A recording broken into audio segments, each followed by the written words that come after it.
Hey, what's happening, gamers? How's everybody doing? Welcome to a special morning stream of Batman Arkham Origins DLC. This is Deathstroke the Villain because, I don't know, I just figured I was up. I had good breakfast and I just wanted to, it's Saturday, try to get some extra content on the channel. So, and somebody was asking, when is the Christmas stuff going to end? Well, January is not a very packed month of games. So we're going to finish Arkham. Also, we are playing new games. We play Wuthering Waves every once in a while. We're playing Dynasty Warriors. Playing Star Wars Jedi Power Battles. We finished Diddy's Conquest. We finished Donkey Kong Country Returns. And there's really no releases that are new until the second week in February. And we'll be doing Monster Hunter and Yakuza and... I don't know what else is in February. And Luke is nursing his leg because Link got bit me him good. in the thigh. No, he scratched him. Scratched him. Felt like his claws are so sharp. It felt like a razor blade, just hit. Because guys used to get cut by razor blades from shaving, but the technology has advanced so much that's a rarity. But when I was learning how to shave, that's why I switched to electric razors in the 2000s. I had a nasty cut on the side of my face from the razor blade, and I didn't even feel it. It was just straight. Yeah. It's painful. It's terrifying. Yep.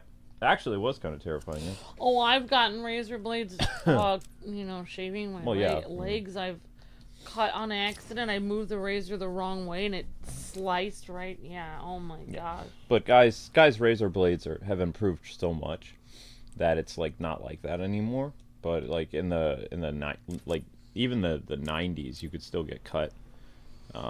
So I switched to electric razors in 2002 because I got cut really bad in the year 2000 or something like that. I was like, yeah, no. But it was cool though. I had I'm thankful it didn't leave a scar because I put the whatever it was called, the Neosporin on it right away. I went to the doctor and checked and see if I needed stitches. I didn't, because it was on the surface, but it looked like a box cut, but it was I'm thankful it didn't leave a scar. You could barely see it. It was on this side of my face. It was here. It was oh wow. Yep. I didn't know that. If you stare, you can kind of see a line, but it's not that bad. It's not something make me look like a Batman villain or something. Two-Face. Two-Face, yeah. Scarface. No. Ow. Yep, and I'm making food, but I'm just here to get the likes up. Hi, Anthony. Hi, Miss Deanna. Hi, everyone. Hope you guys and gals are all having a great day. Hi, Rudy. Hello, everyone. Yeah, so Luke was showing me pictures of how to make an ice cream cart because I was singing the song Saturday in the park. I thought it was the 4th of July. And then it has the line, a man selling ice cream. When my grandfather was 53 years old, he started selling hot dogs. Became a hot dog vendor. Every once in a while in the summer, he, on his days off as a police officer, he would have, a hot dog thing. But, he was full-time in his 50s. Honestly, seeing people, go to the beach with a little bicycle and a little ice cream cart and, parking their cart and seeing people line up to pay them money to get ice cream. It's wow, that would be so much of an easier job than most jobs where you have to sit there forcing yourself to work, stocking shelves and all this stuff. It's you could just be scooping ice cream for people. That guy, we were looking at a video where a college kid said he was going to play professional or college ball or something. Didn't work out. And then he said he decided to do ice cream instead, and he put his money into an ice cream cart. He said he made the money back in 2 weeks or 2 months. I thought he said 2 weeks. Oh wait, we can't do this one. I just realized. It's $1,000 for an ice cream cart or $6,000 for a really big one. It's because I didn't know how that worked out. Because Luke was showing me how it's oh, well, you'd have to get either dry ice or those, really, those frozen thingy gel packs. Well, somehow my grandfather had boiling water and was able to keep it hot, so it probably had a portable oven or something in there. Wow. I don't know how it worked. I never got to see the inside of the hot dog cart because I was a little kid. I never really questioned it. It was like, hot dogs! Yeah, I mean, most of them had to go through a lot of safety procedures to make sure that thing didn't blow up on him while he was walking. What? Yeah, probably. I mean, I don't know. It was a walking oven. Like, it would boil the hot dogs and stuff. So the hot dogs were always nice and, you know, perfect temperature for whatever was going on. Yeah, exactly. Yeah.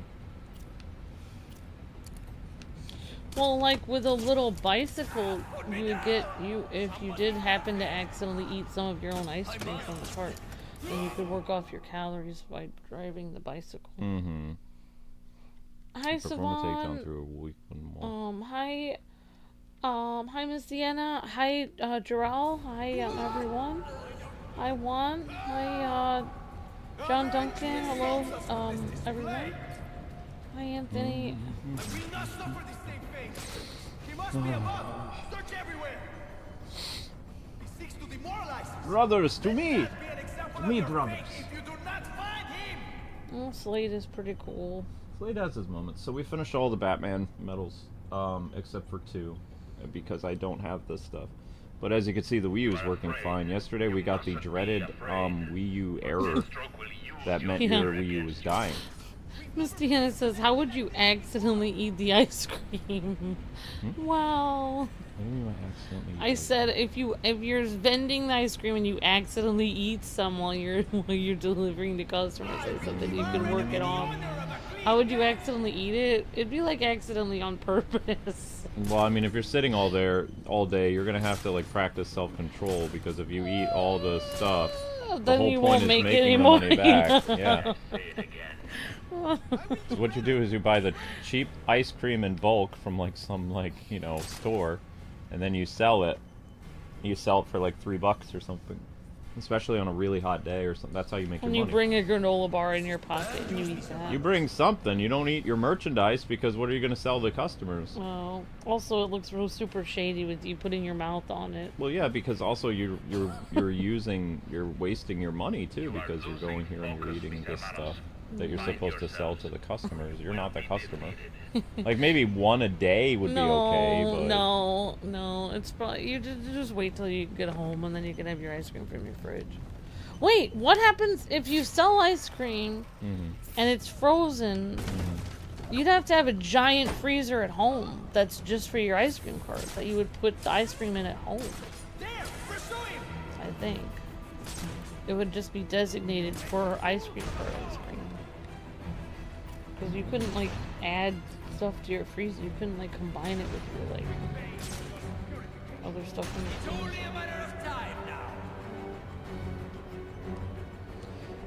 freezer. Is there going to be a new game coming out? Says Anthony. I don't know. I certainly hope so. Oh, why? I didn't know I could fall through the hole. What? You know what I would do? And this seems a little strange. But if I was going down to the beach to sell ice cream, why not bring a metal detector while you're at it, trail the metal detector behind you, and then you could kill 2 birds with 1 stone. Sell ice cream and find gold on the beach, and then you can make even more money. I think I'm gonna have to retire the work pants, because he cut. There's actually I'm feeling a line where he cut it open. Oh. And it's like, I don't think he'll be able to cut through jeans. I think Link is gonna have to, but I don't like wearing jeans. I like wearing comfortable like sleep pants, because it's, it's more comfortable, but he slashes through it. He is a jerk. Yeah, he is. I don't understand why the cat is so mean. I don't know. He's so rude. He gets everything he wants. He has plenty of food. He has plenty of places to sleep. He even has a blanket with his name He's on it. He's got Zelda blankets. Yeah, I don't know what his problem is. Bring me victory. Man, he's mean. What a mean cat. You're mean. And like Link does that to me. Like when he's over there on the cat climber and I bend over to try to plug in a game system, he slashes at my face. It's like to him it's just a game, but to me it's a trip to the ER. It's like, what is he thinking? He thinks he is a clever cat. He doesn't realize that his claws are like Wolverine. You know what? We should name him Edward Scissorhands. Because that's what he's like. Oh, yeah, you would need one of those big freezers, says Miss Deanna. We have a big freezer in the basement. That's cool, Miss Deanna. We don't have a big freezer. We just have the tiny one that's part of the fridge. Yeah, big freezers are cool. You can store... Oh! I didn't mean it, pun intended. You can store so many things in them. Vigilance, brothers. Need I say it again? Luke, I don't know. I might have to sell ice cream now. I love ice. You shouldn't sell something that you love, though. You should sell something you hate. I'll make a spinach cart. What? How would a spinach cart be something you... I would sell it down at the beach. Oh, no. Why? No. Sauteed spinach. No. No? You don't think people would want to get like a little cup of sauteed greens down the beach? No. A drizzle of... Yeah, we probably need to get his claws trimmed, Miss Deanna, yeah. He won't let us trim them. We're gonna have to get them professionally trimmed. We have to bring them to the vet, or... The vet is the same price as... The vet won't do it anymore, Yeah, though. the vet like became like all corporatized, and they're a pain in the butt now. We used to get them trimmed at the vet for $10, but now they're like, no, it's like $25 now. It's like more. It's like more than going to PetSmart to get their claws trimmed. It is something. Well, Luke, I don't know. I really want to make my food. Go make your food. I can't. I don't. Honey, this is a filler stream that most likely I'm just gonna add as a members only video. What? Whoa. I just get the views and I make it disappear for a while, so it doesn't distract from the other stuff. And then I'm gonna write the newsletter, and then You could let it stay for a while to gather views. Maybe. It won't get 1,000 views. No. Then how come some other videos you've done have gotten 1,000 views? Because I set them up ahead of time so people know. This was a stream that's not part of the ones that were set up. I've streamed before in the morning and gotten... Well, of course, it was a Depends on new the game. character coming out in Dreamlight Valley. Tomorrow I'm doing Godzilla because I need to finish Godzilla before the end of the month. I have literally 2 missions left, which would be like a 2-hour stream. So I'm going to put Mechagodzilla on the thumbnail, and it's going to be called Mechagodzilla Unlocks Godzilla. Then why am I here helping? Then if it's just a throwaway stream, I should just leave. It's not a throwaway stream. Honey, I'm just doing what I can because YouTube's like, it feels like they're changing their terms of service again. Like, before they were like, okay, you can have this amount of videos and things like that, but now it's like, it seems like more. Oh my gosh, they're putting bombs everywhere. How is this going to work? There are bombs everywhere. I think it would be a fun business because people would be smiling. What, the ice cream thing? Yeah. But it wouldn't be very healthy. Maybe I could sell spinach flavored ice cream. No. I wonder what kind of flavors I would sell. Can you get weird? Stop getting weird with the ice cream stuff. Oh, I'm thinking about it now. Hi Chad, hi Kiki PJ, hi everyone. It would be too hot in the summer to eat sauteed spinach, says Miss Deanna. You could sell it maybe in the winter, though. In the winter months. Actually, I think people would want to be healthy in the winter. Sauteed spinach. I would sell a cart of different... I'd sell spinach, collard greens, and kale. Here is an example of what not to do. Take a good look at what he did to this man. Yep, I really wouldn't make very much money doing that.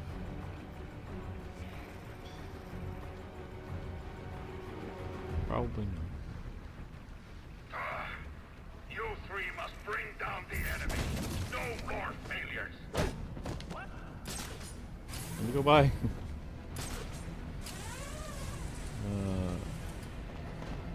My gosh, look at all the bombs. I lost him. Let me find him again.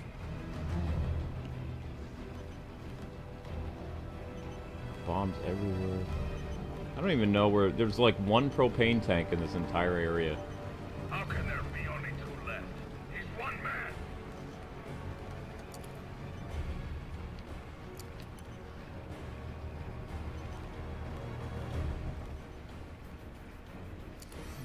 I think you're gonna be pleasantly surprised, Luke. Pleasantly surprised with I what? think you're gonna get 1,000 views in the morning. Hmm. People like Batman. Well, it's Deathstroke, though. Oh, people like Deathstroke even better than Batman. Make the enemy pay I for don't their think insolence. so. Or lose their He's cool respect. looking than That's Batman. fine. Batman, does Batman have an iPad? Woo! I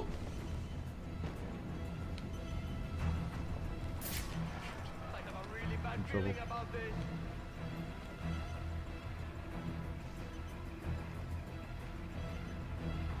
I'm in trouble. Listen, brother. You are better than this Deathstroke. Now bring him down. Watch out! Oh boy. This is kind of tense.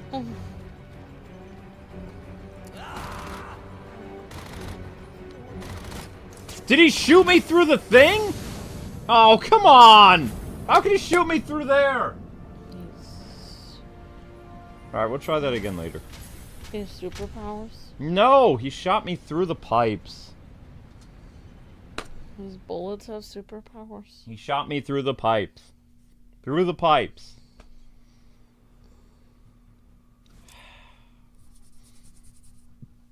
Sadness! Well, look, you made your first light goal, which was very low. Did I? It still says 39. Really? Yep.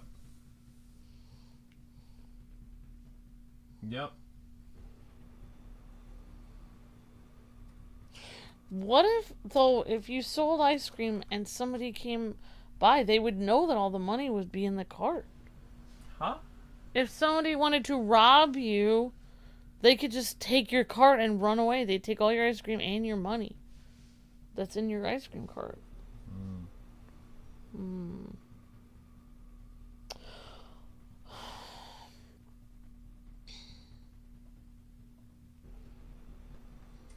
I wonder how that would work. I don't know what to call this short. Could you guys come up with a name for today's short? Because it's not working. 2 hours and only 200 views. The short name is not very good. Batman makes friends No, you... with himself. No, that's... No. You'd have to watch the short and then come up with a name for I it. did watch it. He was hanging out with himself from another Earth. Yeah, I know that. But the name doesn't work. What did it say at the end of the clip? You don't even know how to use that or something. I don't know. You don't know how to use that computer.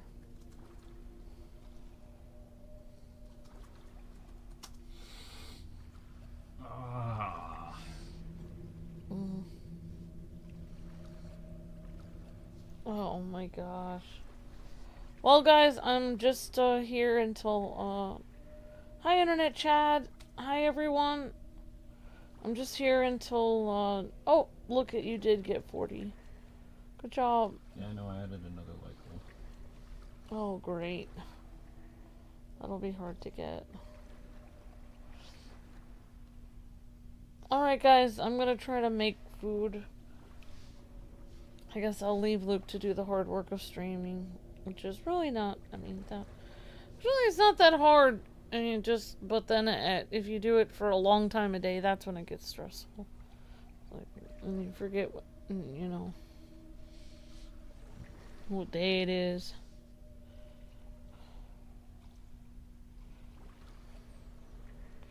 Hi, J-Loom. Hi, everyone. Good morning, people. Alright, here we go. Good morning. How are you? Good morning. Good morning. Good morning. I'm not usually awake, but I have a searing pain in my leg now that I did not have prior to this.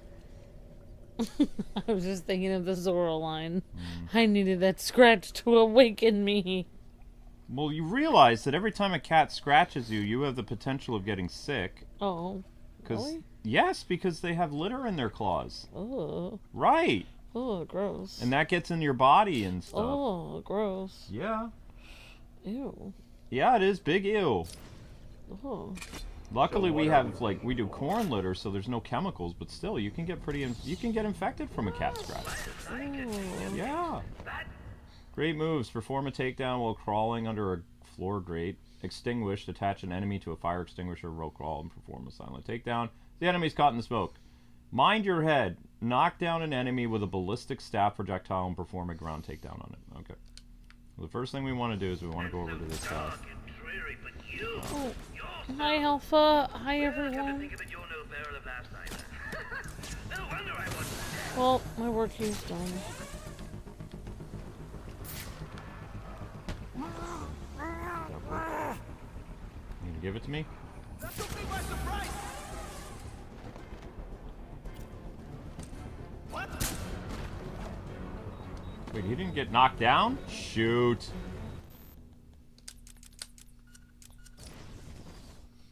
See, the one thing great about... Well, one of the greatest things about Batman is his cape glide makes it very easy for him to get to where he needs to go. Slade just jumps around without any regard to anything, so if he misses something, oops. Yeah. That's what makes playing Slade harder, is because Slade is just... He's a guy walking around without any cape or anything, so it's hard to, you know, get yourself in position to take down an enemy, like, smoother. That's what I'm feeling. Because you're just basically leap man. You've got a grapple, which is great, but you're just kind of leaping around.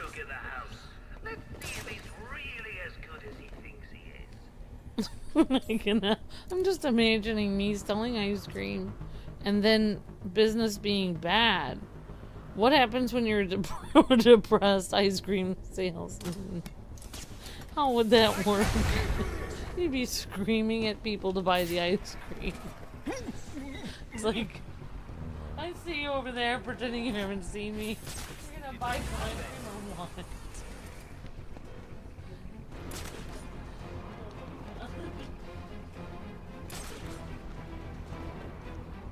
He's using those vantage points to launch his attacks.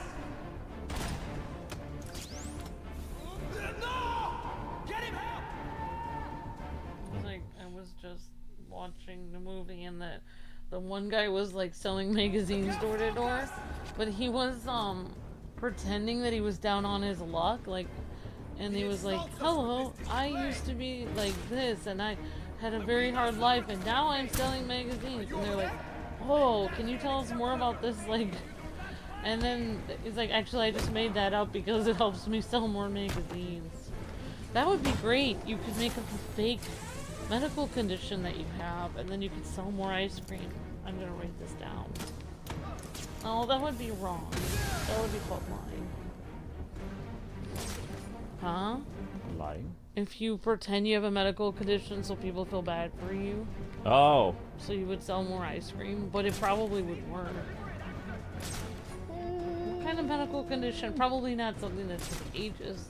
You probably wouldn't want something like that because they might think it's in the ice cream.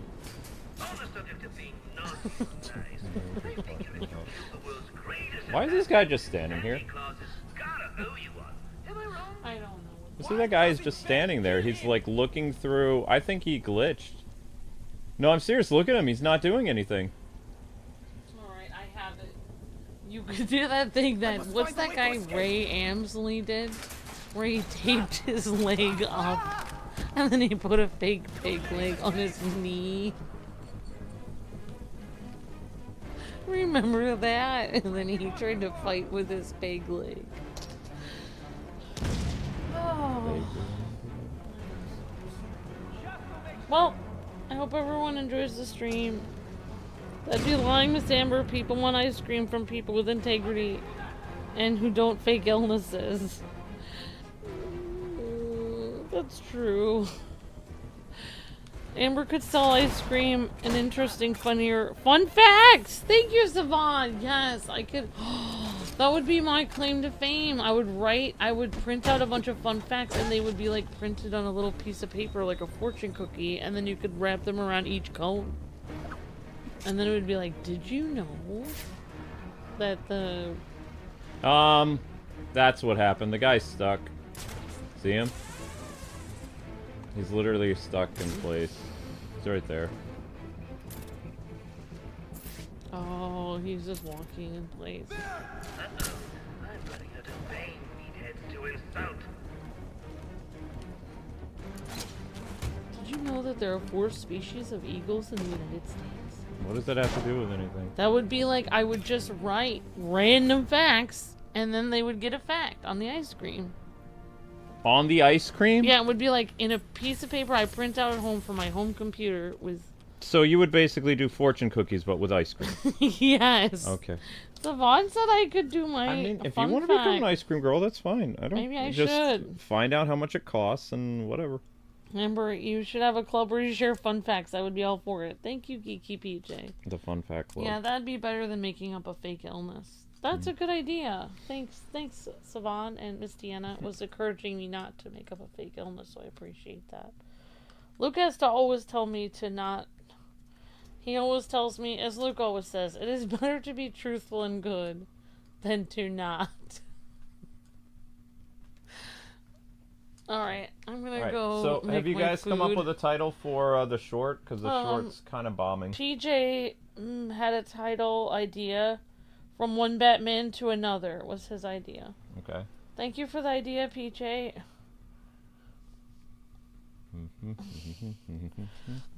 Alright.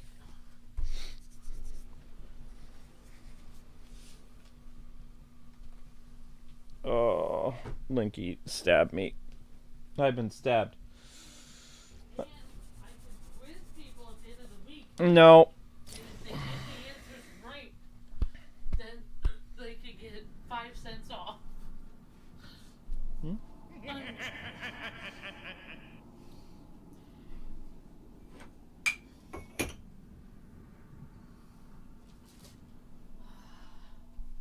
Huh?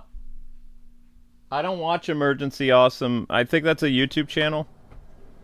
That's a YouTube channel that likes to make lots of rumors and speculations. And if I remember correctly... We did meet Emergency Awesome? Yes. Where? At PAX? We met him at PAX? What year? Yes, we met them at PAX. I remember. They're at... Does that have a girl on their No. channel? No. Then how well... Are you sure you're not thinking of Comic Historian? No, we met a girl and a guy that were a married couple and their name was something awesome. No, that wasn't Emergency Awesome. You're thinking Channel Awesome. Oh, that's who we met. Never mind. Never mind, I met Channel Awesome then. We met Comic Historian and his wife when they were at a convention. Well, I think I remember that. Yeah, they were at New York Comic Con one year. Okay, thank you, Marsalis. Says, do you watch Emergency Awesome video on the new Batman? I do think they should continue Robert Pattinson Batman. Yeah, we don't really watch a lot of other YouTubers. No. Oh, the only YouTubers I watch are like people that make me laugh. So What's that supposed to mean?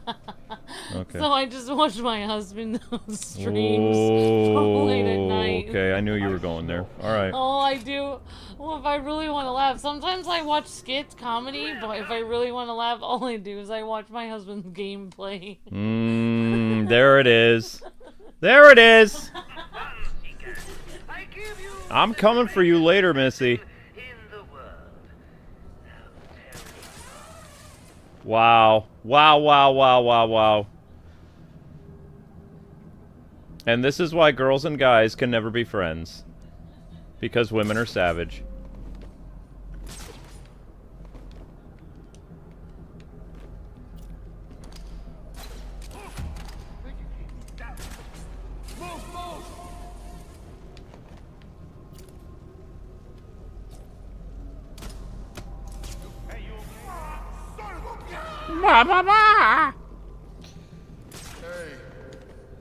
I'm getting sleepy, guys. I'm getting sleepy.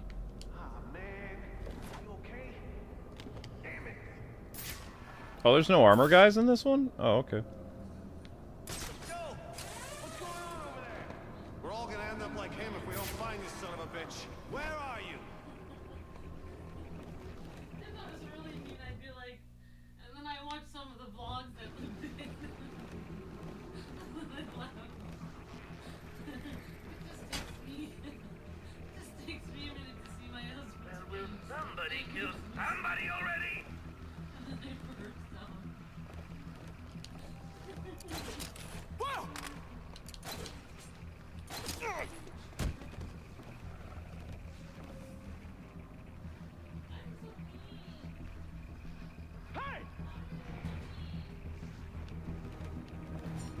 I got the son of a bitch.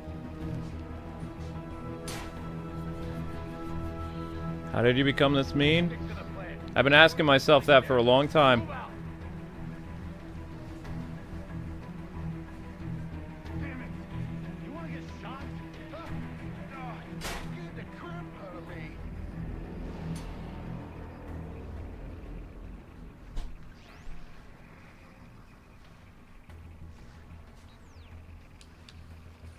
On my way. I got him. I got him.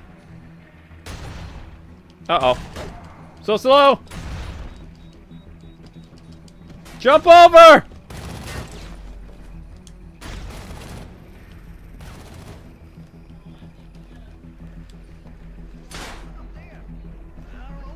What?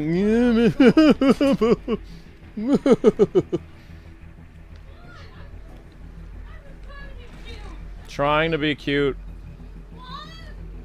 Trying to be cute. I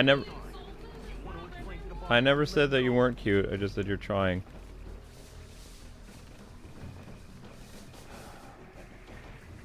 Savage. Naturally, I may be partly responsible for hiring such fools.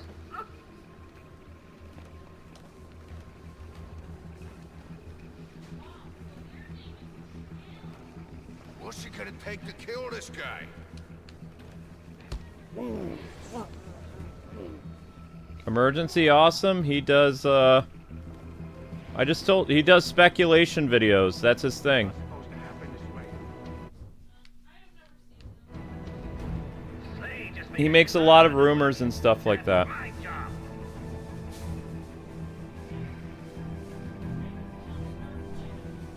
Yeah, I know you go on the dark side of YouTube. I see what you watch. He got you too? Bang, Jim. This ain't fair. This is entirely not fair. I won't let you die alone, man. Screw you. It's every man for himself.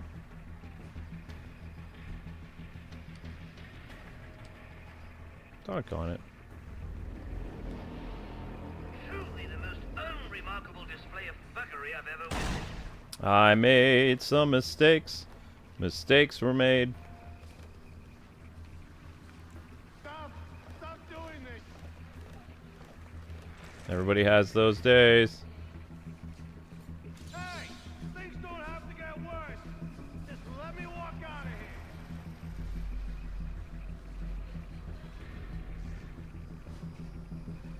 I'd work a little harder if you want to live a little longer. Your history. After all.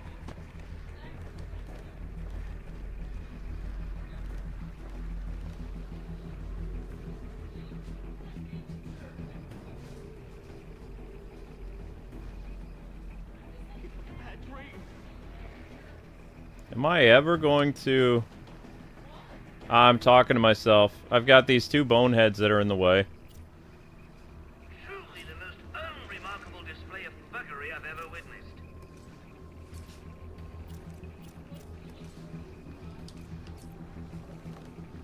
Make it stop. Make it stop.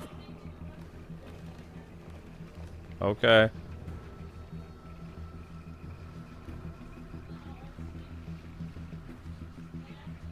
I don't want to go down like this.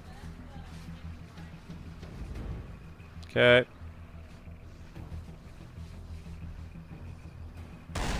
I'd work a little harder if you want to live a little longer. Oh no.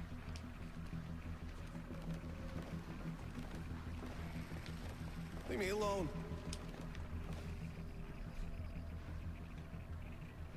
Come on, big guy. Walk this way.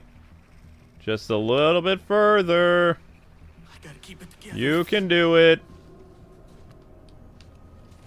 I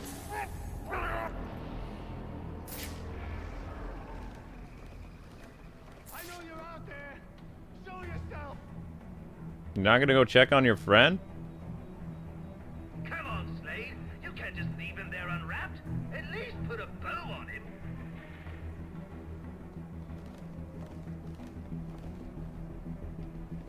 Truly the most unremarkable display of fuckery robbery I've ever witnessed. Hey!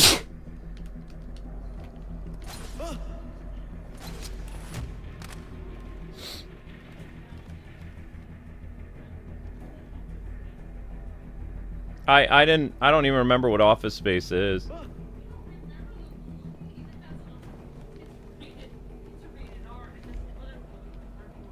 one. Man, I can't take much more of this. I can't take it. Office Space is about. Well, I have to go. Office Space is about basically people that hate their job. And it has the one guy who always comes in and is like, yeah, Peter, I'm about to, I just need to talk to you for a second, about the TPA. It's just basically working at, like, the worst place in the world. I guess I won't spoil the ending, but somebody does burn everything down. Basically, everyone hates their job. That sums it up for Slade. He hates his job. I think he enjoys killing people. It gives him something creative to do for a job. It's better than just pencil pushing. He pushes the knife into people instead. So strange. Oh. Hey, anything is better than working in a cubicle. Anything is better than the cubicle. Thank you again for the super chat. Sorry, no, but I don't watch Emergency Awesome. I know of him, but I don't like it. It's hard for me to see how places like JC Films and Emergency Awesome are still in business, like doing DC rumors, because James Gunn always shoots people down. I used to make fun speculation and rumor videos, but like James Gunn would always be like to people, "Oh, that's not true. That's false," and stuff like that. And before, DC didn't care. Before, DC let you talk about whatever you wanted because it was like free advertisement. But James Gunn, he gets really agitated when people, you know, because he's like, nobody knows what's going on in my universe but me. Meh. So, yeah, he was fun as a little kid, not. Come on, guys and gals, let's get the likes up.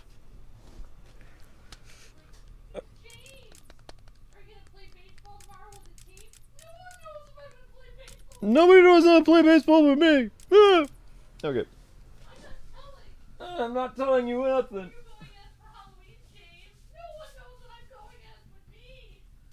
Yeah. What are you going for Halloween?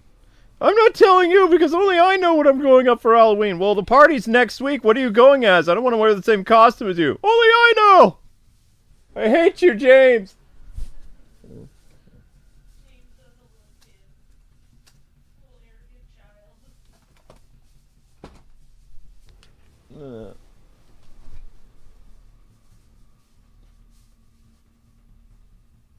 Will I be watching the Lanterns thing with Jon Stewart and Hal Jordan? Probably. We don't have HBO Max currently, so we'll wait until the Green Lantern show comes out, and then we'll pick up HBO Max. Because I would love to support a buddy cop movie or series with Jon Stewart and, you know, Hal Jordan. As long as it's good.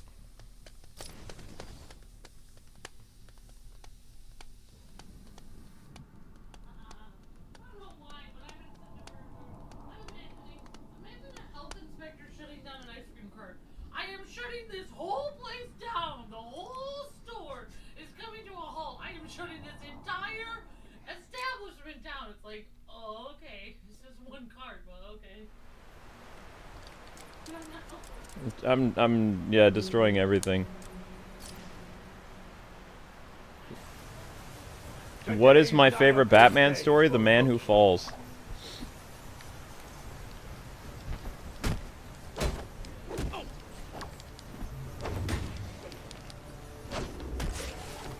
Lag!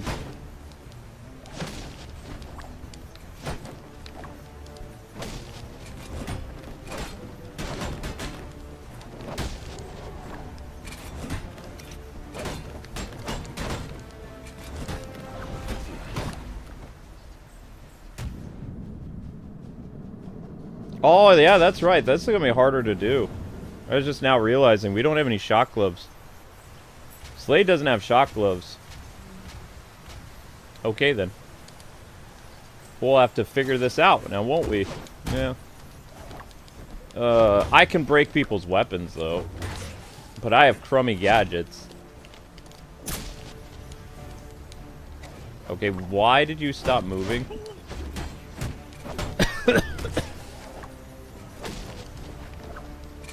Huh? No, that was just me coughing, honey. I just cough sometimes. Yeah, I cough randomly. Shoot! I didn't mean to do that. Oops.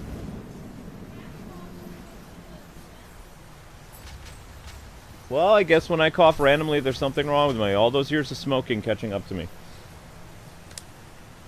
Oh, wait. I never smoked! It's a joke!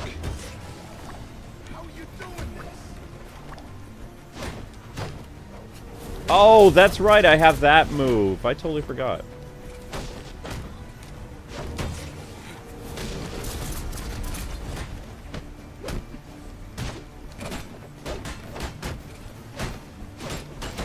I did get hurt, though. I broke my hand. Another part of my body? Huh.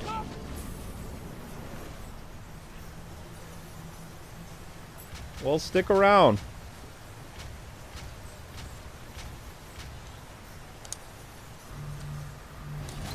Did I get hit in the face?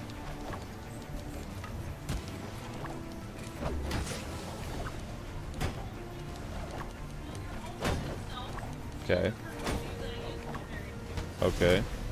Told me that you were like you turn around to like you were trying to get the ball and you like swung around and turn around, twisted, and like somebody threw it to you or something, and right at that moment Just keep it fighting! hit you right between the shoulder blades and your back. It flew out your back. Oh, I've had a couple injuries like at that softball league. I told you those guys like were rough.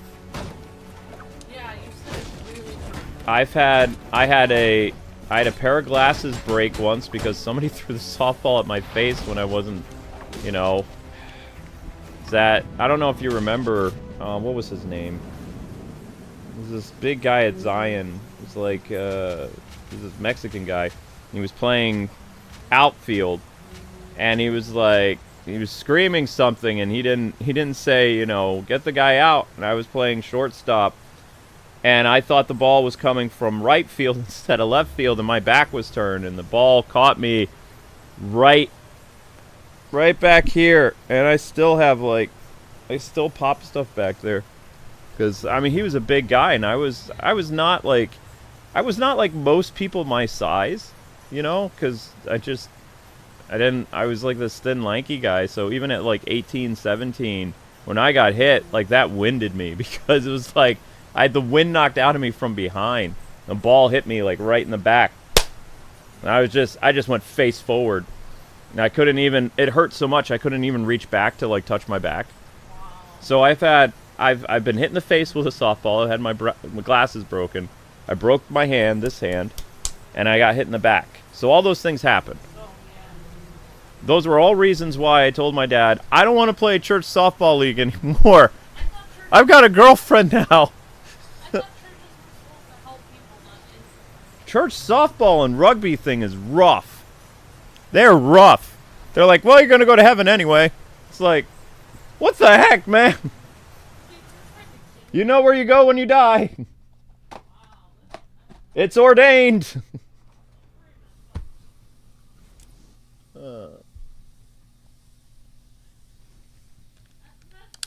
Yeah. Church softball is messed up. I will never, if years later, let's say I get in good with my new church and they have a church softball league, I'm never playing. It's like, nah, I did that when I was a teenager, I'm good. Never again. Maybe church volleyball. Maybe.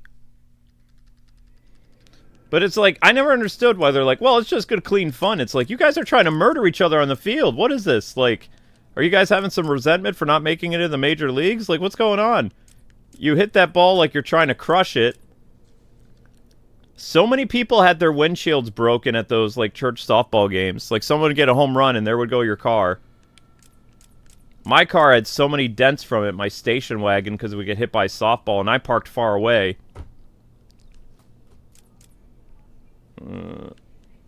There was this one guy from that one church that liked to basically foul the ball backwards, and somebody's car would always get damaged. I'm lucky I never had my windshield break, though. I did have several dents on top of my car, though. Amusing. We can take them. Oh, the stories I could tell. I don't understand why they're so rough, though. I don't get it. Think you can keep up?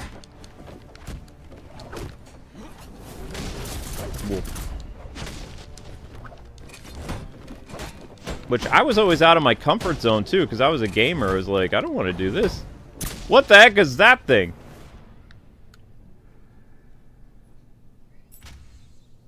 Yeah. I just want to stay home and play games. It's like, I don't want to go...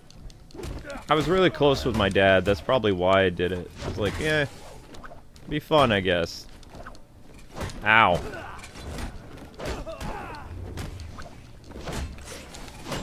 Boink.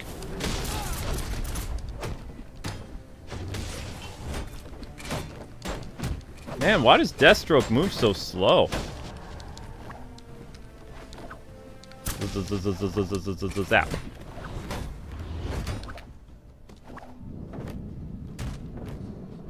Meh.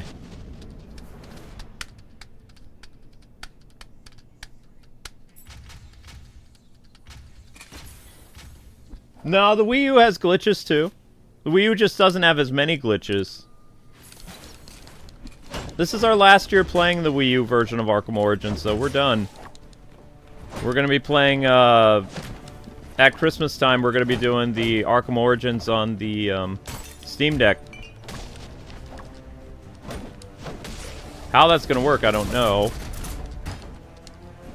But we'll do our best. Here we go. Nope. Combat. Dun, dun, dun, dun, dun, dun, dun, dun.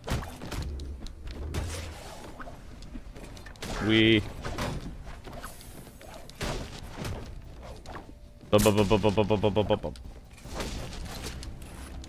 Ho ho!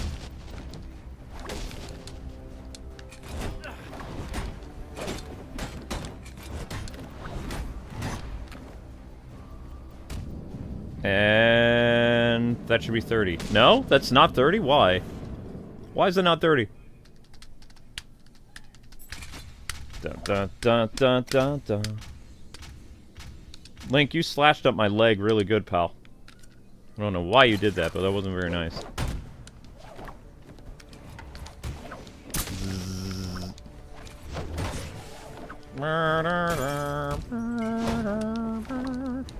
So you could see the Wii U is working fine today, but apparently if we use the, oops. We used the, Batman first appearance skin, and it made everything on Wii U get wonky.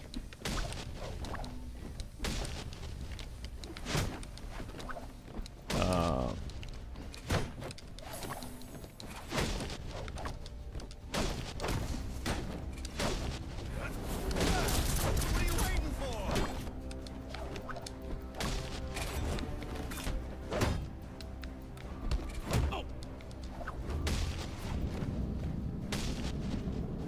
There we go. Good enough.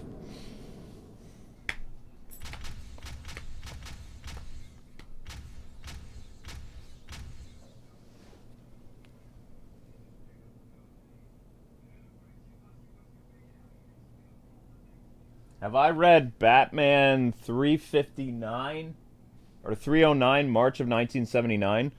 I have a bunch of like Dennis O'Neil, Neil Adams like paperbacks that like have a collection of their run from the 70s, 80s, and 90s. I don't know what the issue numbers are. You'd have to be more specific. Like, who's in the comic? Man-Bat, Ra's al Ghul, Clayface, Joker, Penguin, Riddler, Two-Face. Like, what's the premise?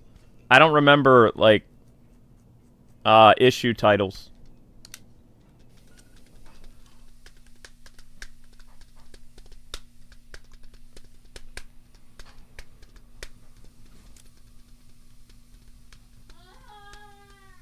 So nice to be with you, Wii U.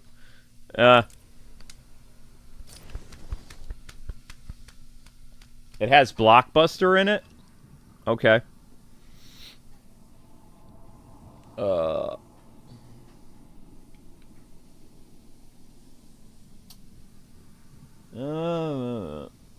It's 11.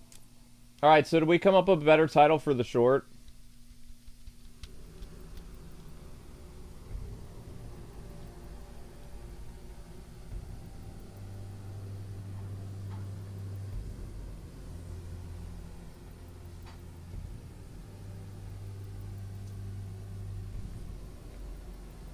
Why don't we try Batman Has Hope? So I don't know if you guys have seen this or not, but there's a viral post that's on Twitter that I responded to where, once again, uneducated people are making false statements and create outrage. Now, years ago, when Twitter was crazy, like, this person would go super viral and, like, this take would get more people interested, but it's not getting millions of views or something like that. It's got, like, 10,000 or 12,000 or 20,000 or something. But she's coming at from a very non-comic book approach. And also, like, she doesn't understand the concept of good or evil. She believes that the reason why they've made Ra's al Ghul evil is a mischaracterization because, like, you know, obviously she's probably Arab or something. But she's saying that he's been evil ever since, like, the Christopher Nolan run. Actually, that's not true. He's been evil since the 1970s. And he's always been portrayed as an Arab person or Middle East. Sometimes he's even, like, kind of like white Chinese a little bit. It all depends. But Ra's has always been a maniacal, genocidal maniac. It's not because of the Christopher Nolan stuff. The Christopher Nolan movies did an adaptation of the Ra's al Ghul Demon's Head books from the 70s. That's his first appearance. And the reason why Ra's al Ghul is such a terrifying character for Batman is every time Batman faces Ra's, he never knows if he's going to survive. Now, why is that? It's because Ra's is cunning, ruthless, he's very skilled, he's got resources that are equal to that of Batman's. Like, they're both billionaires. Ra's just made his money from more dubious methods. From, you know, his world conquest and his many lives. He is probably one of the richest men on Earth. So he has a lot of resources to go after Batman, just like Batman has a lot of resources to fight crime. Also, he's a very skilled combatant. He's very smart. He's very cunning. He's dangerous. I would argue that Ra's al Ghul is one of the most deadly foes that Batman has. Joker is an unpredictable, crazy person. Ra's is a cold, calculating genius that is the exact opposite of Batman's philosophy. And that makes him the most dangerous villain, in my opinion, because Batman never knows if any encounter with Ra's, if he is going to come out alive or not. Like with Joker, he thinks, yeah, I can totally beat this guy, or Two-Face or something like that. One day he'll go down, but he always thinks that, you know, Ra's is going to be the one that kills him, for the most part, because, I mean, incredibly dangerous. So anyway, it was just like one of those random, like, SJW tweets where they're saying, like, why did they make him evil because he's Middle Eastern and stuff like that? And, like, they said they don't like the framing of it. And I just responded, I called them uneducated, and I basically mentioned how the whole thing with Damian that makes him unique is that he comes from a adopted family that has compassion and love and understanding, and he comes from a biological family that's ruthless and cruel and evil. And it's basically, for Damian, if you really think about it, Damian's life is literally the philosophy of yin and yang, good and evil. One side of his family is the element of good. Batman, the Bat family, they try to do what's right. They are heroes of humanity. And then the other side of the yin and yang, the black part, they're evil. Like would be Talia and Ra's and, you know, all the assassins and stuff like that, as well as the assassin training. So Damian, his entire life is like at a crossroads. Like, will he do the moral thing or will he do the immoral approach?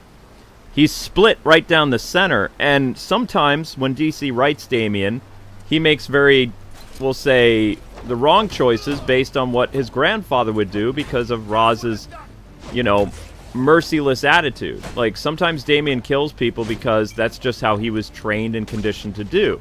And he has, like, kind of like a voice in his head with how the Bat family operates, you know, not killing people and doing the right thing, and there's an inner conflict inside of him.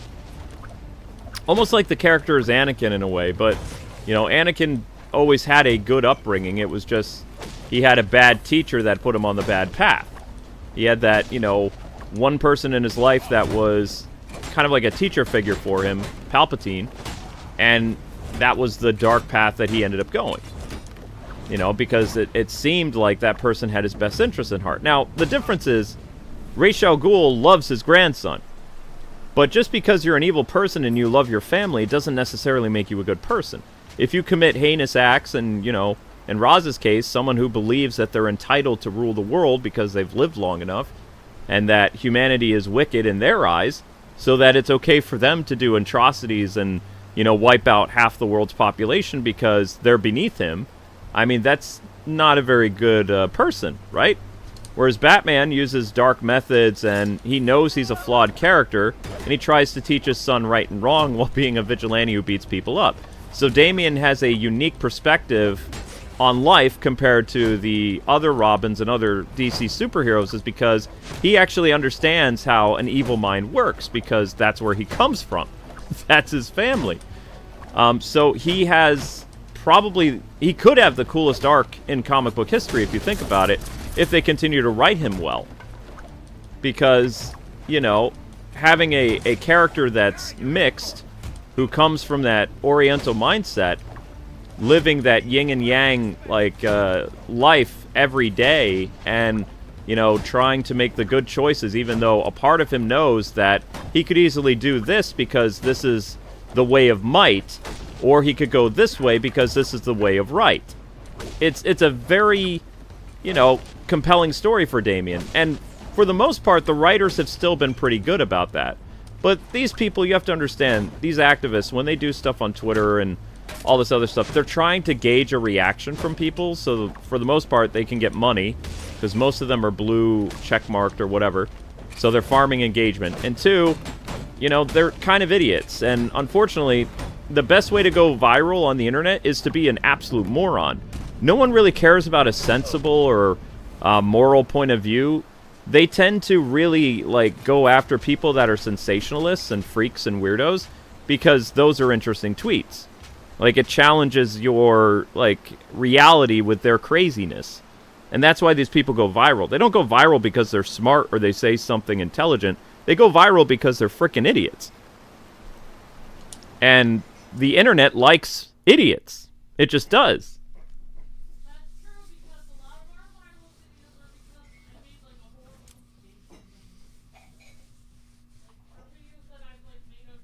Yeah, it's kind of like rage baiting. But honestly, think about this. On Twitter, how often do you see a sensible or even like a well-thought argument for a tweet that goes viral?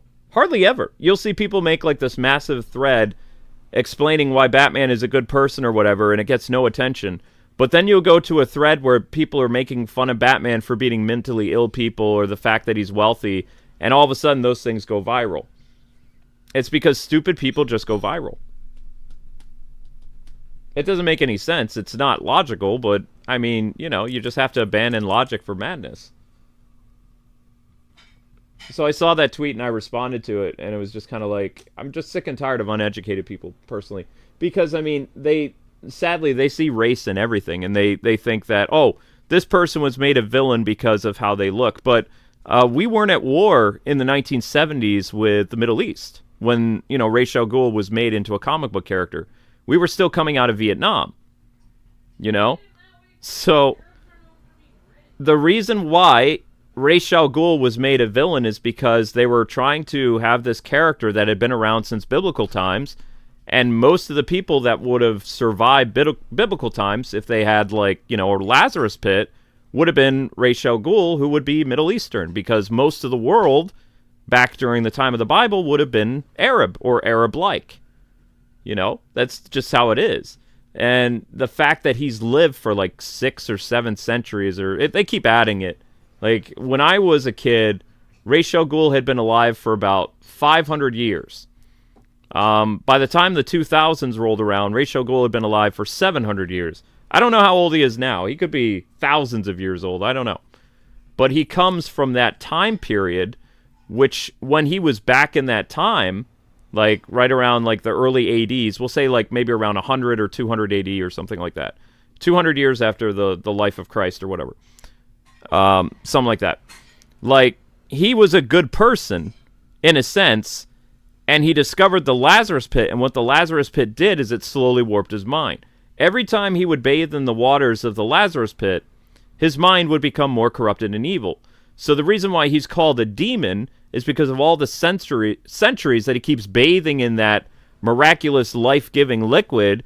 His brain keeps going to goo, or he keeps losing aspects of his humanity, like compassion and love and kindness and rational thinking, and he only has the things in there that drive sin, that drive rage, that drive conquering, and all this other stuff. He has no empathy, because every time you go into the Lazarus Pit, how they were writing it in the 70s and the 80s, is you lose a part of your humanity every time you bring yourself back to life.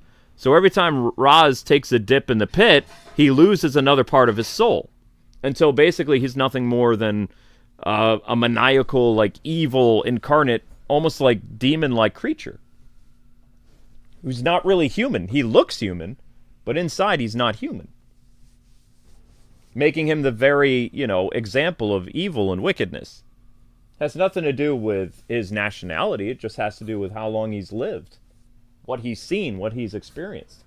You have to remember that Ra's has seen every war that you can think of, from the Crusades all the way to World War II and Vietnam and beyond. He's seen everything.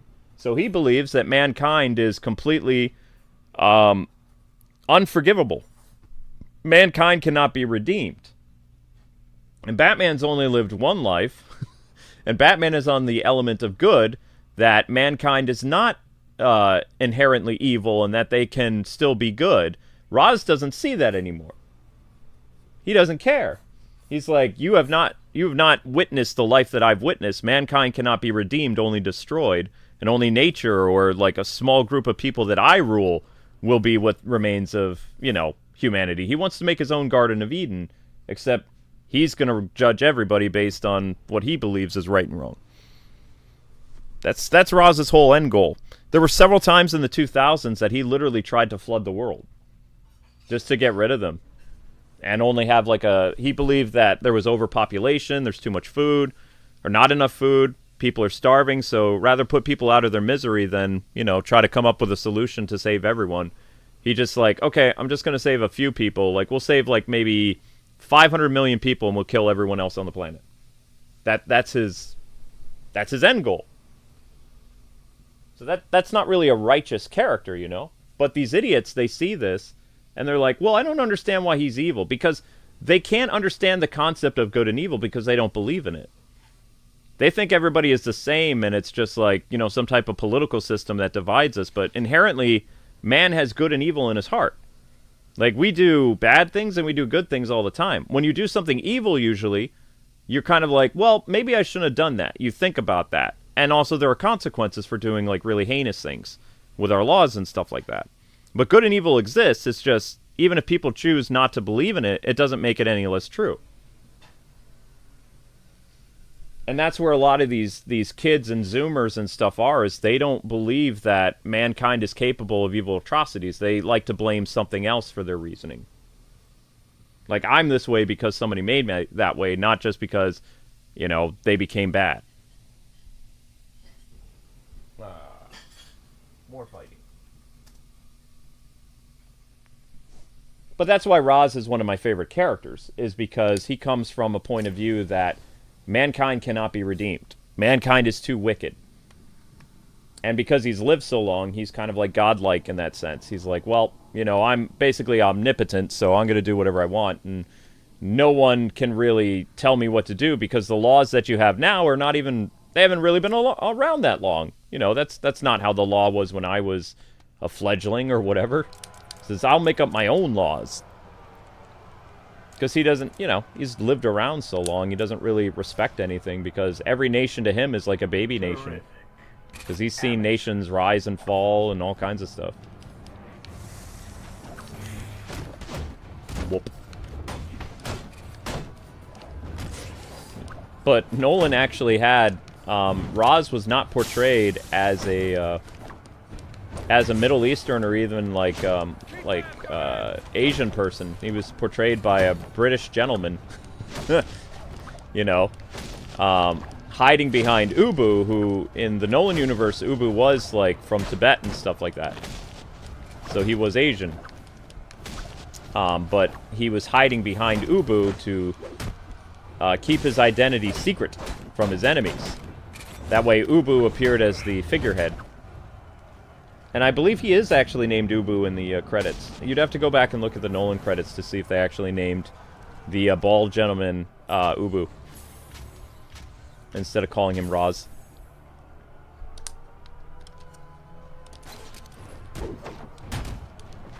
I'm not smart. I've just been around so long.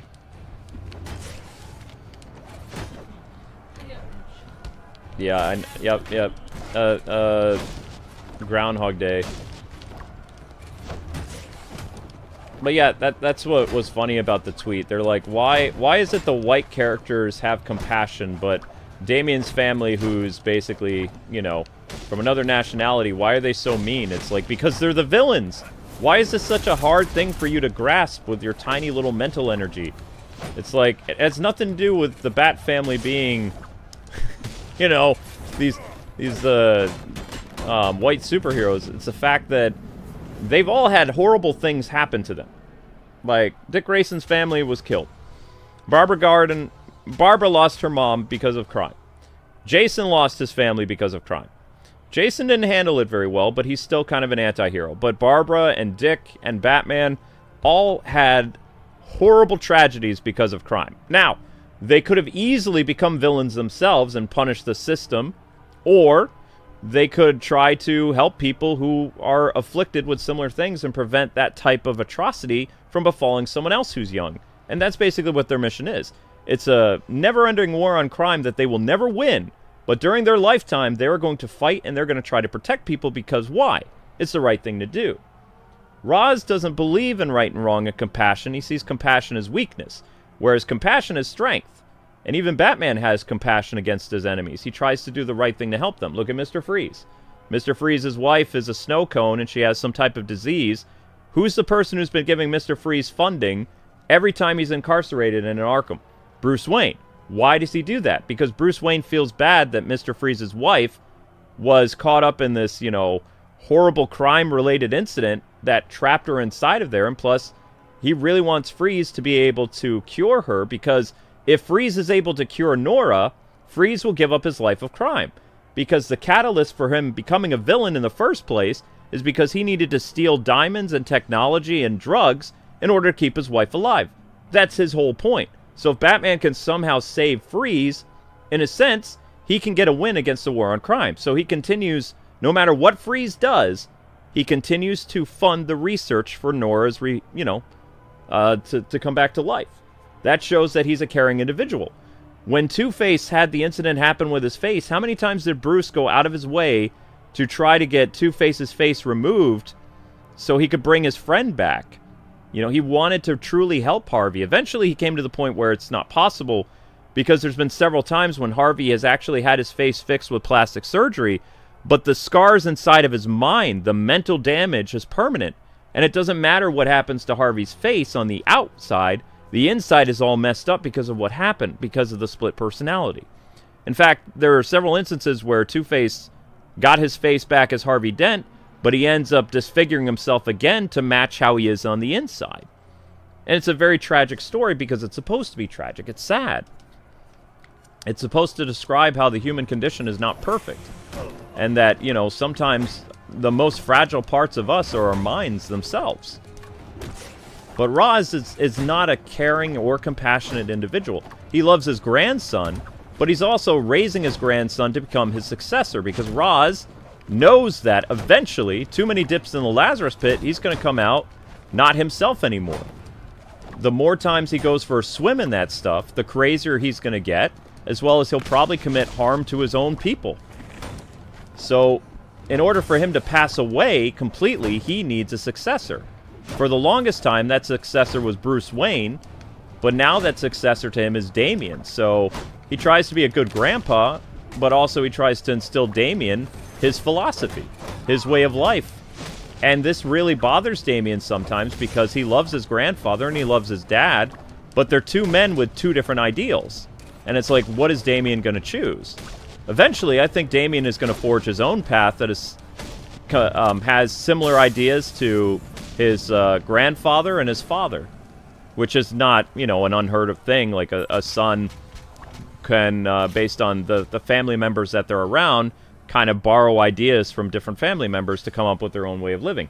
Myself included. I was raised by my father and my grandfather because my parents worked. So my grandparents became my second parents when I was a kid. From like 1987 until about 1997, you know, for 10 years, I spent a lot of time with my grandparents because my parents both had jobs. They had two jobs. They worked. So I got to know my grandparents a lot. And my grandpa had a very different philosophy than my dad. And my dad had a very different way of thinking than my father. My dad was religious and my grandfather wasn't. My grandfather was a good man and he cared about his family and he had hard work ethic. And my dad was worried about people's souls and he was a pastor. You know, so they were two different men, both with like different ways of thinking and living, but they were both good to their family. So I was raised with two ways of doing life and how to be a good man because I had two great men role models, my father and my grandfather, both completely different, both kind, both nice, but doing life differently, one from a religious point of view and one from a non-religious. So I had to basically come up with my own way of doing things eventually, and I just combined some of their ideals. I wouldn't say I'm a very good Christian man, but I feel like I've done a lot of things based on my work ethic comes from my grandfather. And I would even say my marriage I kind of modeled after my grandfather because my wife and I worked together. And my grandparents worked together all the time. My grandparents spent a lot of time together, whereas my parents didn't really get to spend a lot of time together until they retired because they both worked. So they would see each other, you know, a little bit after work, like most couples. But my grandparents were around each stuff 24/7. For 30 years, they were always together. So that's kind of like my life with my wife is Amber and I are together. We see each other 24 hours a day almost, you know. She comes out of the room when she's sleeping and says hello, or we sit down on the couch and we work, or, you know, we sit at different places downstairs and we do different things. We're always around each other. I'm never annoyed by her being around. The only time I don't like when Amber hangs out with me is when I'm eating because I can't really talk to her because I have the esophagus thing. And earlier today when I was eating breakfast and stuff, she was bouncing up and down on the couch like a hyper little kid and I was getting nauseous. So I asked her, please don't jump up and down or not jump up and down, but she was dancing to some type of song on the phone. I don't know what it was. Something about like Saturday. That's it. Da da da da da da da da da da da. So she was like bopping up and down and she was dancing and I'm trying to eat my cereal and I'm getting seasick. So I'm like, please don't do that. And then she just went to the other couch where she was bopping up and down and singing to the Saturday song. But it's just, you know, how we do things. Whereas my parents, like, they have a different relationship where they both like being away from each other and having their own separate hobbies and stuff like that. And then when they were retired, then they were around each other a lot more. Which is normal. Most couples get to spend a lot of time during your retirement, and then when you're younger, you both work, so you don't really see each other a lot, or you're spending time with the kids or whatever. But because Amber and I work together, we see each other a lot, which drives a lot of people in the game industry crazy because they don't get that. They're like, how can you be so close with your wife? It's like, I just am. But I saw that growing up, and I was like, okay, so that's normal. How my grandparents are is normal. So I wanted that relationship, and I got it. You know, I didn't know what type of job I would do. I just knew that I wanted that closeness.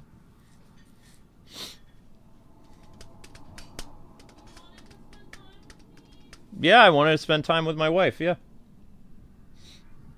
I don't know if it's sweet. I mean, it's just how I was raised.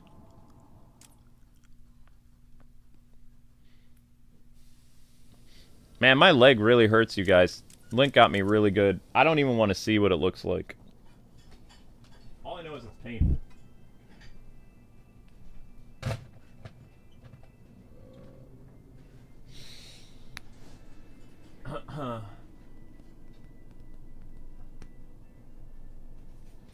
We are the most awesome YouTubers. I mean, the thing is, we just try to live our life.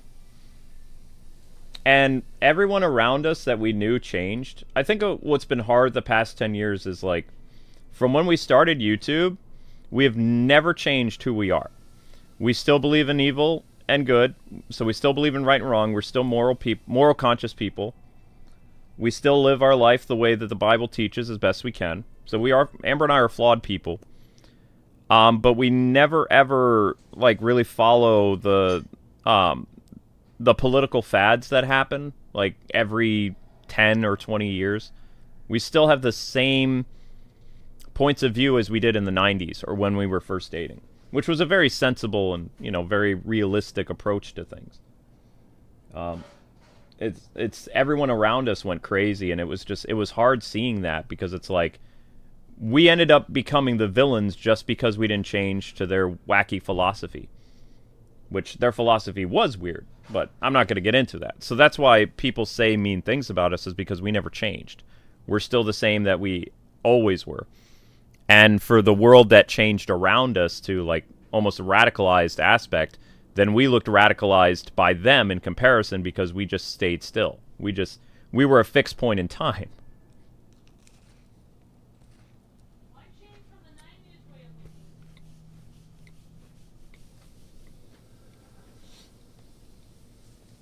I think that's the easiest way to explain it.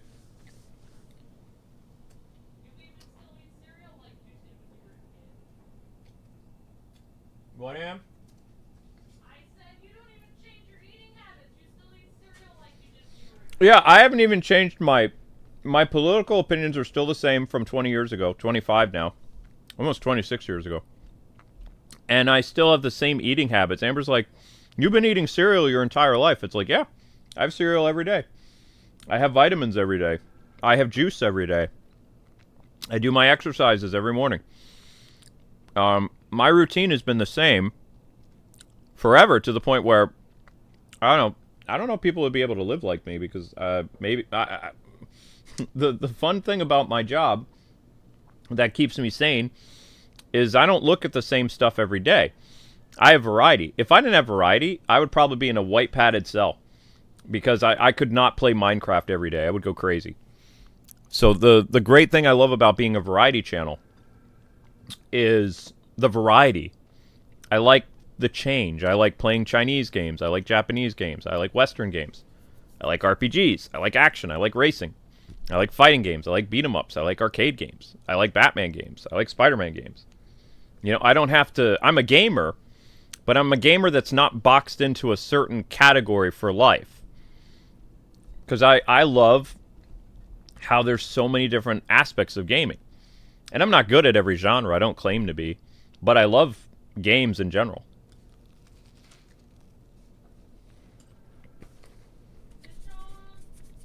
You're putting fish on? I already did. It's almost done.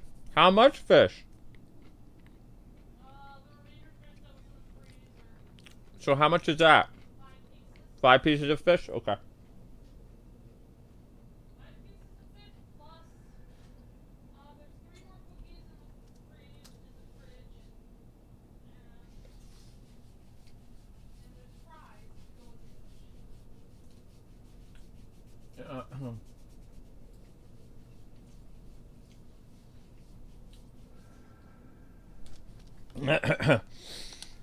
I will tell you that the hardest months for me is when there's nothing new to do. Like, I'm panicking right now because there's no new games until, like, the middle of February, right? So I'm trying to think, alright, what the heck are we going to be doing? Because there's, you know, it's hard to come up with a plan that, one, is going to interest your viewers, And 2, something that you can be excited about doing. Like this. I'm gonna have it as a fish sandwich later, honey, because we still have bread. What I would love is do we have any of the purple juice still? The V8 Fusion. I put it in the fridge last night, but I didn't open it because I wanted it cold. Because the cookies you brought out would go really good with that, with some juice to wash it down.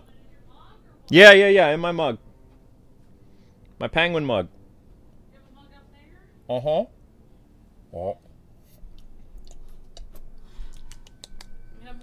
You actually got people to watch in the morning? Nah, I have almost 700 views. I mean, that's not bad. I'm kind of surprised, but... Because I'm just talking random stuff, and I got Slade staring at me with his one eye. Well, I think people are here for Slade. No, I think people are here for Slade too, yeah. Yeah. I think people are here for Slade. Mm.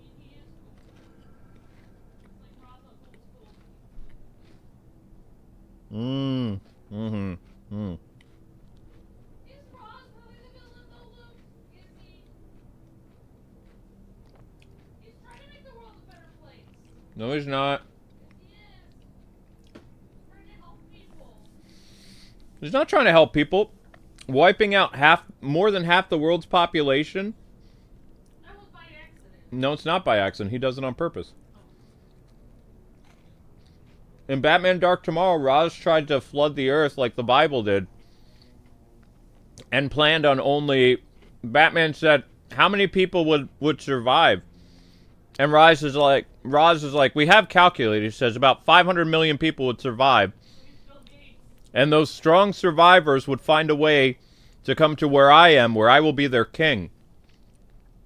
And that is how humanity will evolve. Right. He's messed up. But he's messed up because the Lazarus pits.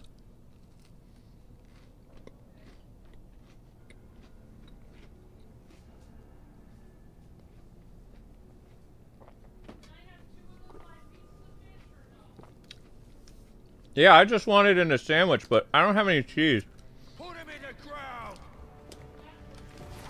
So probably what I'm going to do is we have that salsa con queso. Or whatever. We have that salsa cheese stuff. So what I'm going to do after the stream is I'm going to have that with the fish on the bread. And that'll be my lunch.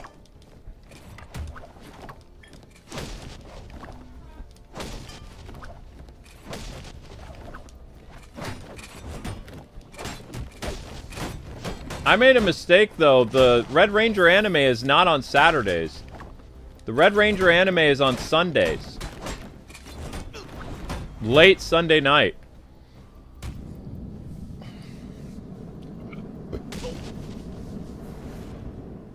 I thought it was on Saturday, but it's not.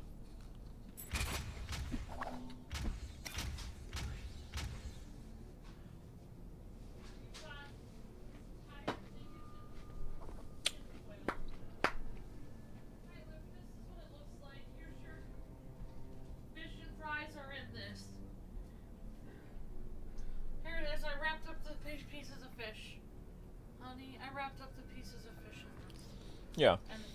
Well, God, Miss Deanna, God has designed us not to be like eternal beings in a physical sense. Our spirits are eternal. Like, our minds would not be able to comprehend infinity. Would probably, you know, your brain would explode. Like, all the knowledge and stuff you would have, like, after living on Earth. Your body is only designed to maybe live, like, 100 years or something like that, if that. So the fact that Roz has been around so long and continually to use this, like, you know, this miracle drug to resurrect himself, like, he keeps losing a piece of his soul. Like, basically, think of it like you're pulling off fragments of yourself and you're giving it away to, like, nothingness. And you can never get it back. And even those memories of how you once were, they're gone. So Roz, there's this one DC comic, I don't remember what year it was, but it shows this very happy like, Middle Eastern guy in the desert who's Roz, who's, like, he's not, like, a wealthy person. He's kind of like a beggar, but he enjoys his life. You know, he ends up getting involved with the military or something like that. He's near death, stumbles into the Lazarus pit, and when he comes out, he's, like, a changed person. Like, he's more aware of what's going on and, you know, what he needs to do. And then from that point on, he goes from this very carefree, happy person who was involved in something terrible.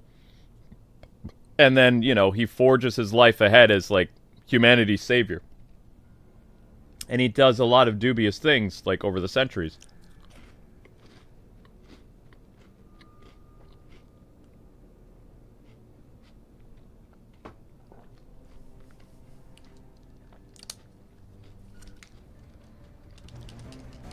The problem is, I can't remember what version of Roz that is, because DC Comics has basically retconned so many things over the years that I can't keep track of all the lore changes. There's too much. That's why, for me, like, my definitive DC Comics, personally, is like 1970s or 1985 until about like 2009. That's the DC lore and stuff that I am accustomed to learning about. I don't like the New 52. I don't like DC Rebirth. I prefer the lore that was consistent for almost 30 years, that had good storytelling, as well as it built up legacy characters, and it made consequences for the legacy characters as well, because there were actually, you know, very important heroes that ended up dying, like Hal Jordan and Barry Allen, and Batman having his back broken and Superman dying and stuff like that, as well as introducing, like, characters that replaced them and all kinds of stuff. It was a very interesting time, like the 80s and 90s and things like that. You know, added consequences to being a hero, which is interesting. You know?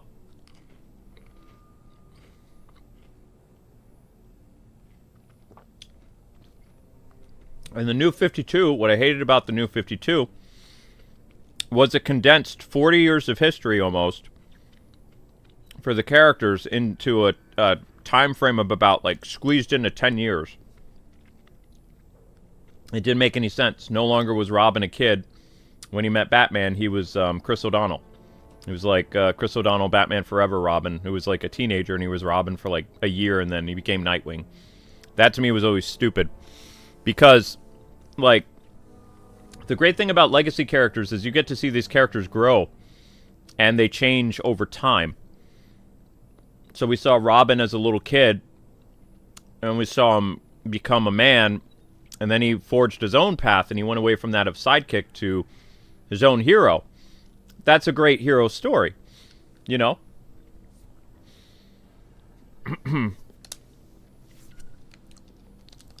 And a lot of, you know, DC today, it's like they kind of forget, like, what makes a hero's journey so fun and interesting for the reader.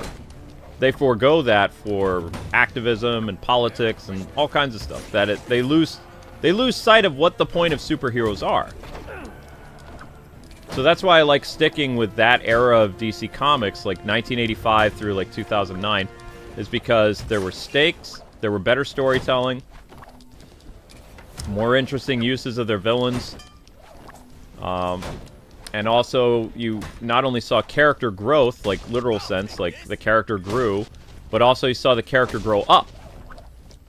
And you can't really say a lot of that is going on except for Damian, but Damian still feels like a little kid in the current DC Comics. He's getting a little bit older and he has a girlfriend and stuff, but he's still not really a young man yet. He looks like a 13 or 14-year-old kid still. And come a couple years, I think 2008, Damian will be a character that's been around for 20 years. And he's still a little kid. Essentially.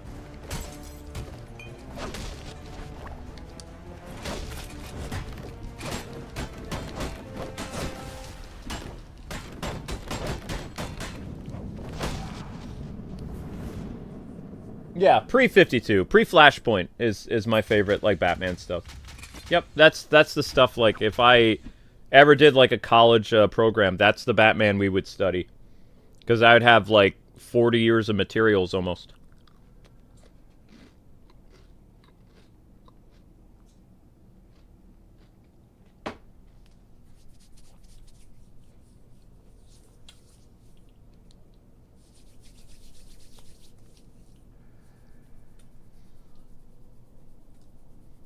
Yes, God gave us free will, exactly. That's why it's hard to talk to secular people about good and evil because they don't believe in it, because they don't believe that, well, they believe if there is a God, how can he have like horrible things happen? Because you're not a puppet. Like, God is not there to make your life perfect, he's there to make your life more abundant. And also, like, if you had a person who was controlling your every thought, your every action, and your entire destiny, you wouldn't really have much of a life. So he gives you the ability of free will, meaning you're responsible for what happens in your life. You know, the choices that you make are your choices, good or bad. But they don't like that. They're like, if a just God exists, then why is there horrible things that happen in the world? You know? So the concept of free will and having like your own soul and your own life to do things, it doesn't register to them because they believe that if a God existed, everyone would be a slave to God. And that he would basically be like the protector of the whole world or something. But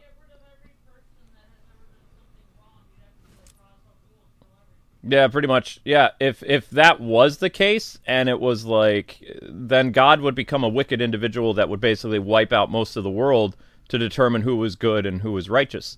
Because in his eyes, everybody would be evil. But because, you know, God gave people free will and he loves people and lets them do whatever they want, he hasn't really destroyed the whole world and other things. Because, you know, he's given mankind a choice. You have your entire life, however long that is, to accept God or not. And that's, you know, that's it. So you can choose the path of salvation or you can choose the path of the other way. But the choice is yours. You're not told you have to do it. You have to make that decision for yourself.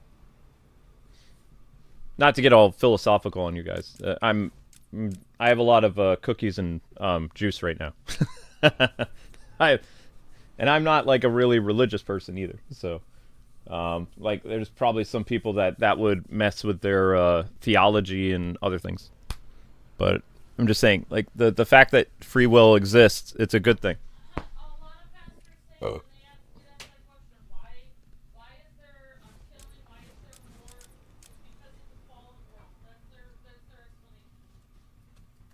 Yeah. The world is bad. But how you choose to live in the world, that's up to you. The world is fallen, the world is broken, the world has horrible things happen. But you have your entire life to figure out what you're going to do. Are you going to, you know, try to help the world? Are you going to try to, you know, what are you going to do? Like Jesus said, even if you give someone a cup of water to help them, that's seen as good, like God notices that. Mm-hmm. Even one good deed, like God sees what you're trying to do something good.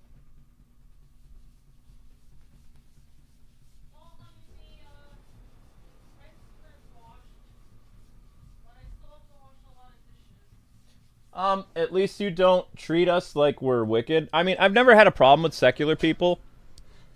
God made everybody, and like I told you, I come from a very unique background.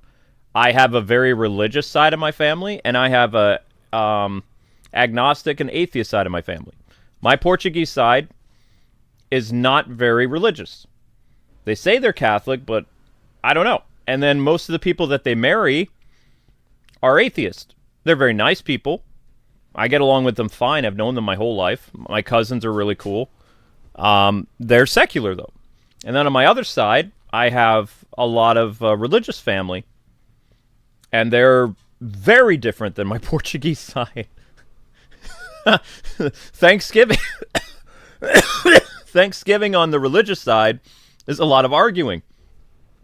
Thanksgiving on the Portuguese side is a lot of food. And they swear a lot and whatever. But I grew up like, not really judging people for being religious or not, because I came from a perspective where I saw both sides of a family that loved each other and, you know, would basically give the shirt off their back if there was a problem. Most of my religious relatives are all in the ministry. Most of my secular relatives are all in law enforcement. They're doctors. They're EMTs. They're military people. You know, they are living their lives of servitude, helping people. And on the other side, my family is in the ministry, so they're serving people's souls. Like, they're helping people at, like, soup kitchens, and they're working at the Salvation Army. They're missionaries in so many different parts of the world, like Japan and Africa and Taiwan. And we have people in... we used to have people in Venezuela, not anymore. But, you know, they're in the service of humanity's soul, whereas the other people are helping, like, their fellow humans try to live a safer life. Or if they're sick, they try to help them as doctors and nurses and things. So I'm, like, in the entertainment field, kind of, like, as a YouTuber, which is different than any other part of my family. The Portuguese side and the religious side, because the religious side, they're all in the ministry. They all do every ministry-related thing you could think of. And then the other side... there's a lot of pressure to be like an EMT or a doctor or a police officer or a soldier or like an Air Force pilot or whatever, you know? I think you help people's hearts because it's important for people to laugh. Well, Grandpa was funny. Maybe some people help the people's souls, other people help save lives, and then you help people's hearts. Because people need to relax after a bad day at work. Somebody needs... Laughing is very important. It really is. Mm-hmm. It really is. Like, we used to have a lot of 80s and 90s movies that were a lot of fun, and we kind of got that. They finally made a movie that was just kind of like fun, like that American movie. Finally, is like that Fall Guy movie was actually pretty fun. Mm-hmm. But a lot of American movies aren't fun anymore. Yeah. No, I believe that. I don't like that one. I don't like the don't touch that dial, because see that thing that says smash landing? So basically, let me paint this picture for you. You have a guy with a radio backpack, right? And he's the guy you're not supposed to defeat. He's the only guy that walks underneath the glass ceiling. The glass ceiling is what you're supposed to do for the smash landing. He's the only idiot that does that. Yeah. So I can't do that. I've never been able to figure out how to do that for Slade. So we're going to go here. Easy money.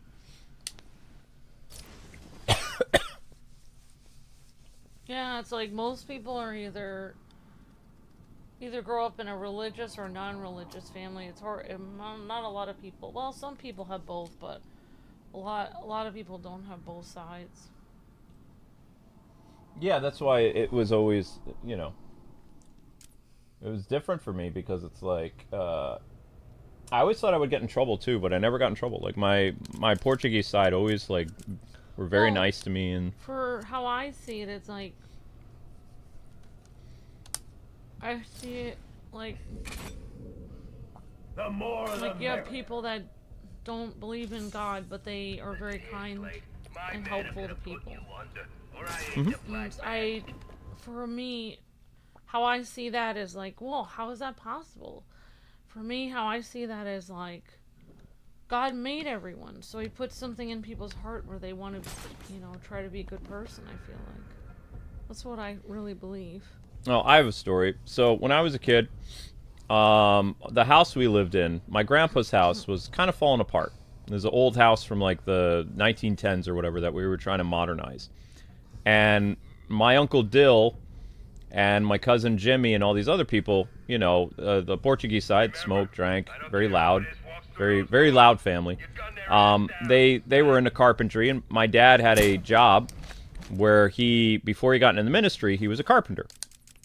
You know, so they decided they were going to get together, and instead of hiring a contractor, they were going to build the stairs. They were going to fix the old raggedy stairs that looked like, you know, termites and the weather and everything had got to them, and they weren't safe anymore. From the downstairs apartment where I lived as a kid, going all the way up to my grandparents' house, which was the second floor. And, you know, my dad was just an interim carpenter. He didn't really have... He was maybe a carpenter for 6 months. So my Uncle Dill and all these other people, like the Portuguese side, were talking to him, and they're like, you know what? Instead of hiring a contractor, which is going to be several $100s, why don't we just do it ourselves? And so they got a book at the library or something, like, how to make stairs. And there were like 4 of them. And they're just there, and my dad is super religious. And he's the odd man out. And back then, like, you had all these guys, like, they were drinking the beer and swearing very casually around him. And my dad was just, hanging out with them and building the stairs. And the stairs that they built were very strong. It was, not a flashy-looking stair. If you were still able to go to that apartment, you would see that the rest of the apartment is a nice, certain color or whatever, like a green or a blue or whatever. But the stairs are wooden. They're just, wooden stairs. They're with, like, a little bit of, like, nice little lettuce, like wooden lettuce to give it a design. But it's not a fancy staircase. And yet those stairs, even to the point when my grandpa died, like, the house's stairs were still there and they were still strong, even though it was just basic wood. It wasn't flashy or anything, but it got the job done. Right. And it also showed that even though the families were different, my dad was very different than the other people, they got together, they worked together, and they made staircase that lasted for like 25, 30 years. And it's still there today.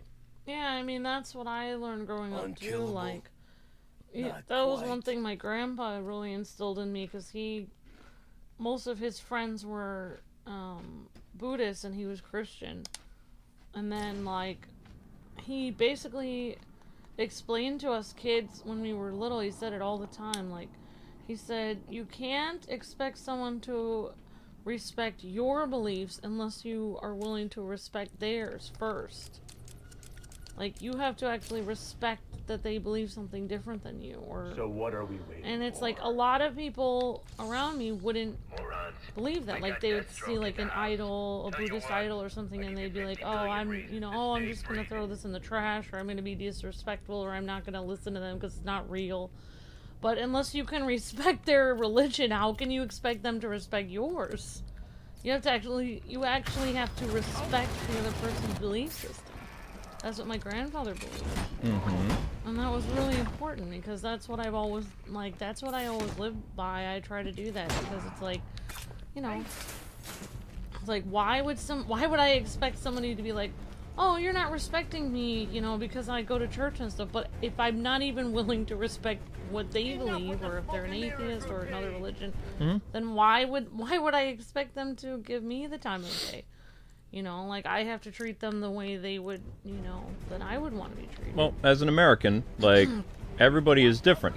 Like, they come, especially for me, I mean, my classroom had people from all nationalities, like in New York. Like, there were people from India, China, Africa, you had people from Canada, all over the place, as far as the eye can see. So, like, we didn't grow up seeing color because color was all around us all the time.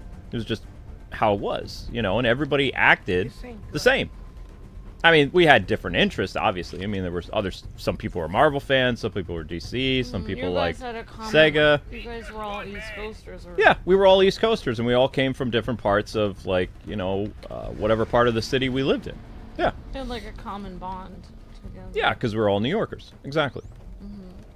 Yeah. But, I mean, it wasn't, there was never anybody, like, when I had kids come over to my birthday party, like, there was never any problems, like, based on any of the stuff that the horrors I see on social media today. Like, it was just a couple kids hanging out with He-Man, what do we call He-Man party hats, which were very painful because they had that string that came down. Yeah. I didn't It felt, yeah, I never understood who came up with those party hats. The strings were not long enough to go even under a child's chin. No, it hurt too because it was like this rough. They're very, like, why would they make the string so short to the point where you have to stretch it and then it, like, is piercing into your neck? Yeah, and people got mad if you took off the party hats. Like, yeah, they were like, you're gonna ruin little Jimmy's birthday or something like that. Yeah, I remember that. Yeah. They used to act like that. So, I had a friend at school. I'm trying to remember where I think his name was Carlos or Ricky. I don't remember. But we were at his birthday, and he wanted to get rid of the party hats completely, so the entire birthday party was about decorating T-shirts. So the party shirts ended up becoming the T-shirts that you created. It was like 1989. And tie-dye was coming back for some reason. I don't know why.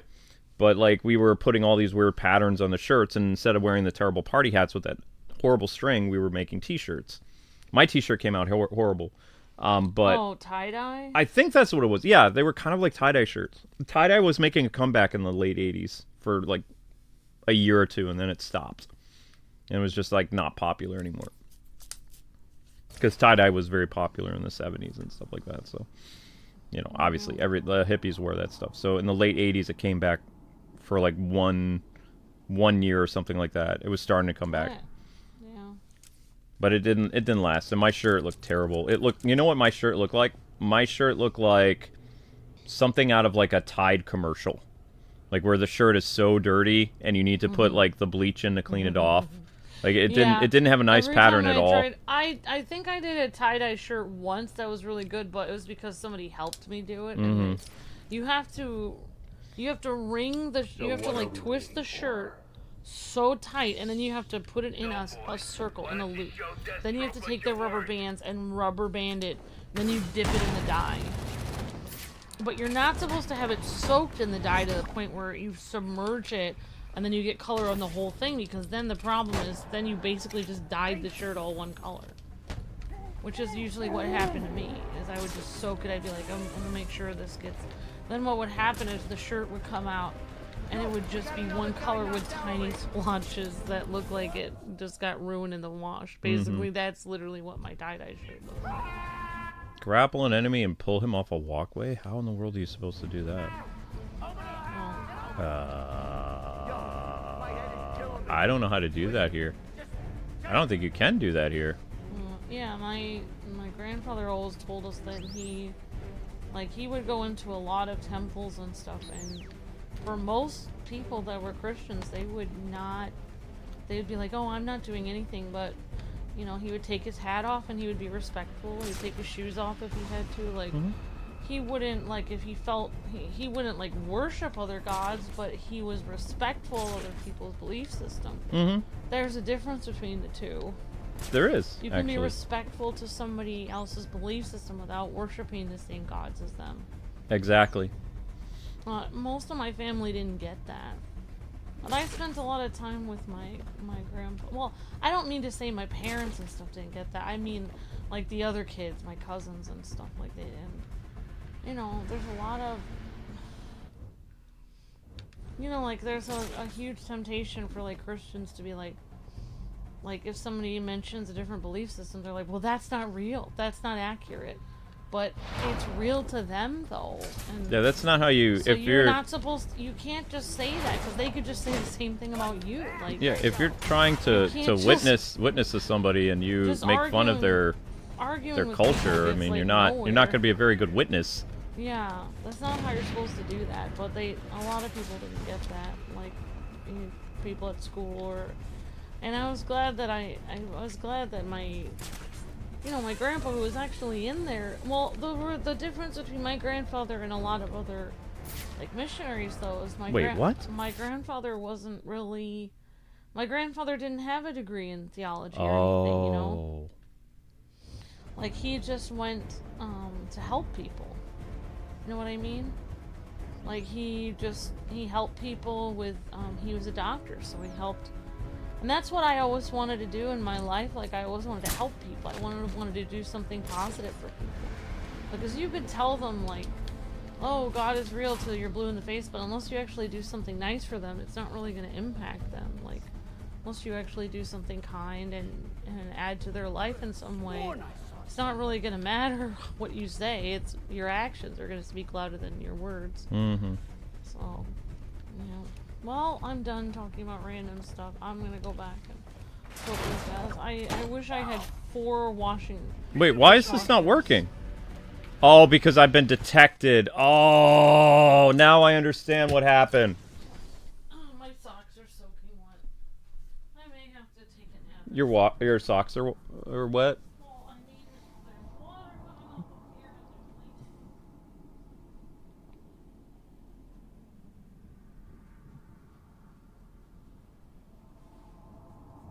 Yeah, but how do I do the grate?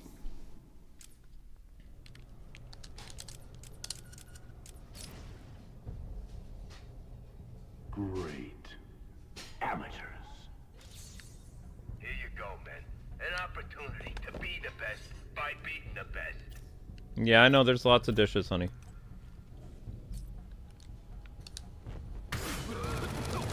What the hell? Uh-oh.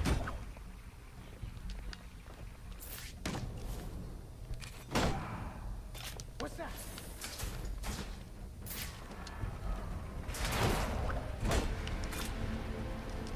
It didn't work! I don't understand how to do this. It says... what? Yeah, this is the year of Ninja Gaiden.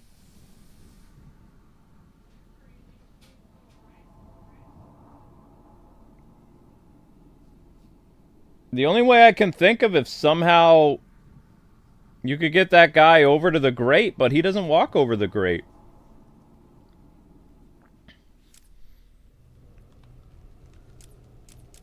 It says armor piercing is the first guy you have to take down. Right? This is why I don't like the Slade stuff. The Slade stuff is super annoying. I just don't like it. It says the first person you have to take down the armor guy first. Then it says exit a floor grate and take down an enemy without being detected. I have exited without being detected. But it's like as soon as I take down the armored guy, I'm going to get detected. So how are you supposed to do this?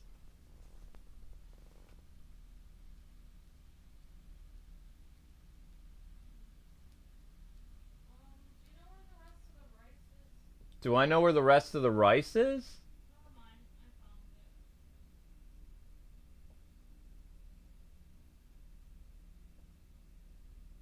No, not really, Sweet Pea.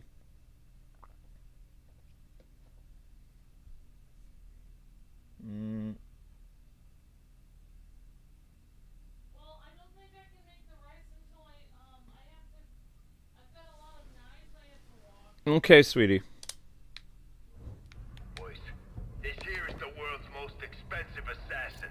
I want to see if he's worth what everybody says he's worth. I can't see nothing.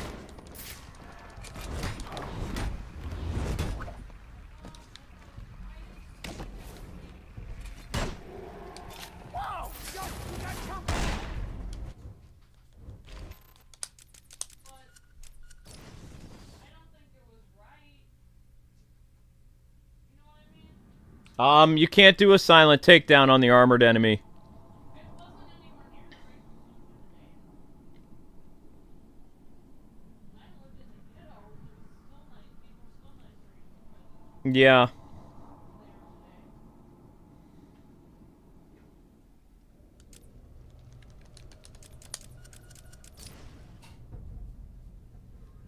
Terrific. Amateur. Mmm. Morons, we got Deathstroke in the house. Tell you what, I'll give you 50 million reasons to stay breathing. What's that? Why aren't you using the grapple? I can't see. What's that? Oh, in my eye. Nope.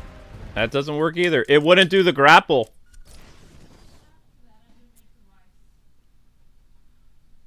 This is why I hate the armored guys. I was trying to grapple him into the smoke. So the only way you can take him down is with the stun.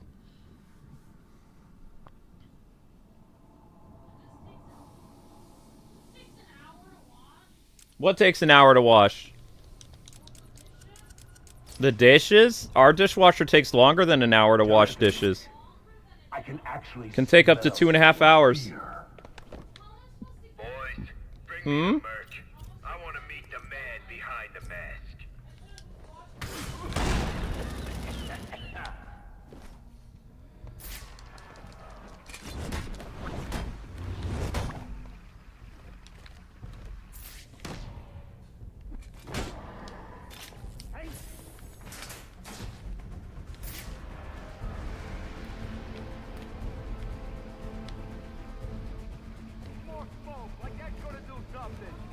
They changed the music, so it's already a fail. Can we do something with him?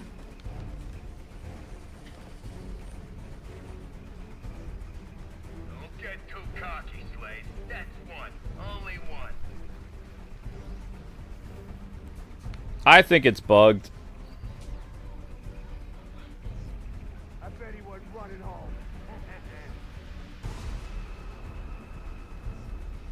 No, I don't. I was talking about your family, honey. They are my family, though. Problem.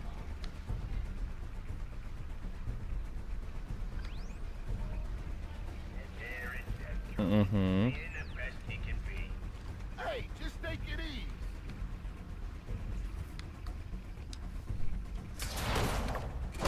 See, as soon as they play that music, you're spotted. So it doesn't matter if you do a great takedown or not. It doesn't matter.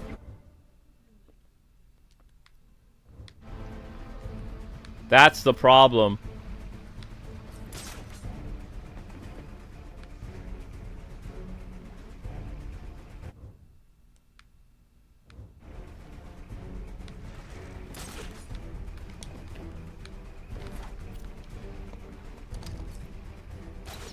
What's that?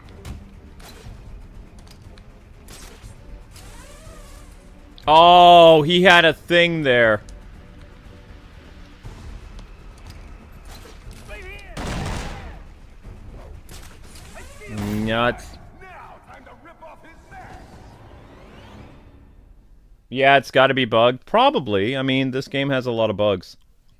Unkillable. That's to be understood, you know, and just it is what it is. Because, I mean, they didn't see me, and then yet, you know.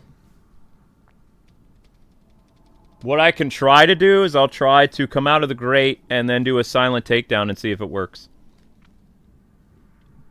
The problem is it says great takedown. Because it says great takedown, like popping out of the grate and doing a silent takedown is not really going to do anything, unfortunately. But it is what it is. Listen here, Slade. My men are gonna put you under, or I ain't the black man.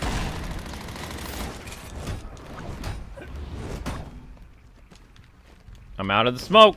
I'm out of the smoke.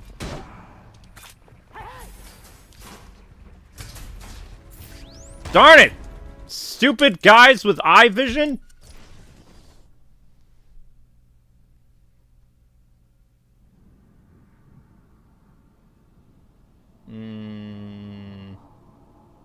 I called it eye vision. Heat goggles. Heat vision is now called eye goggles.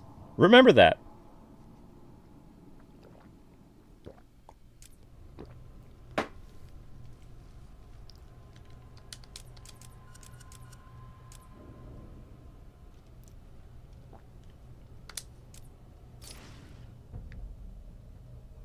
So what are we waiting for? Wish there was an easier way for Slade to take down guys with metal. Blah, blah. I'm the There's best not. assassin in the world. Yeah, prove it. There's no easy way to take these guys down.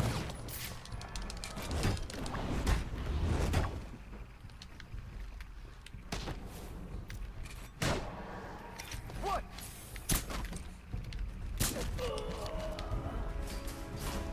I mean, wasn't that supposed to be a knockdown move, Slade? Whatever.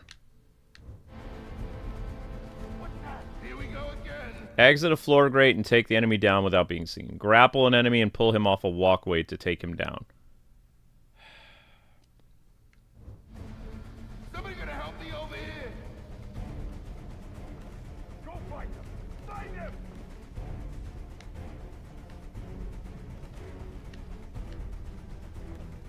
Someone just got whacked. It's not looking good. No problem. Oh man. He's here. No, he's not. This way. He's too quick. I lost him. Just don't lose it.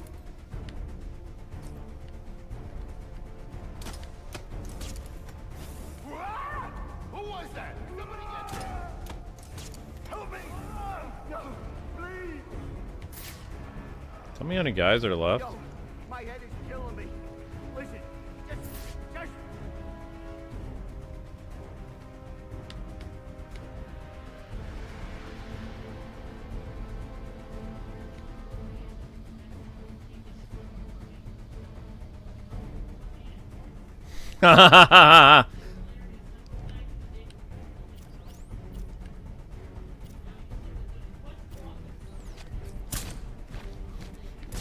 Honey, you got smoke. You smell it?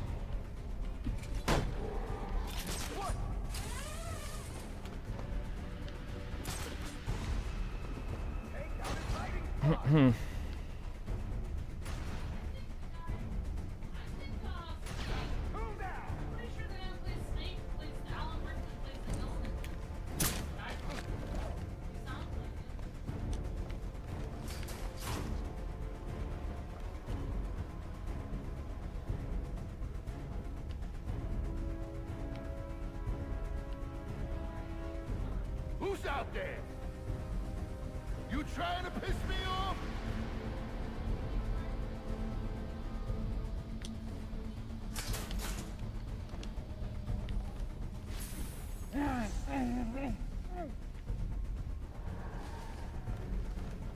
There we go.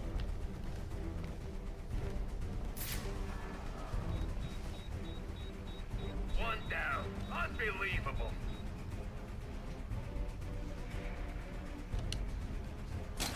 Oh, man!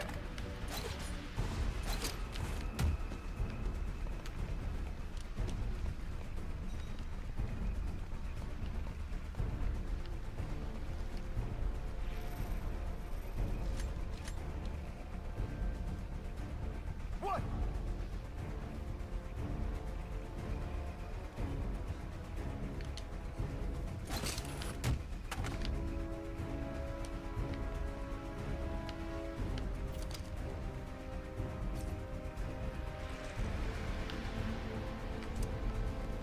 Oh, man!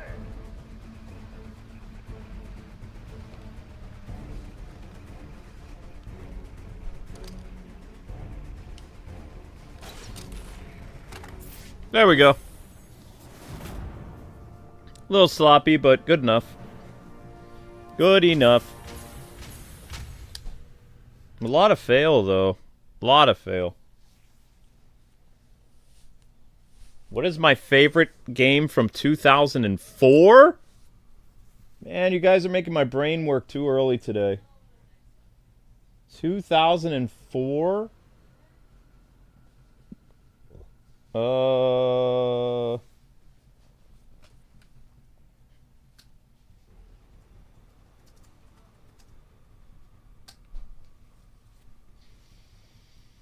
Mm.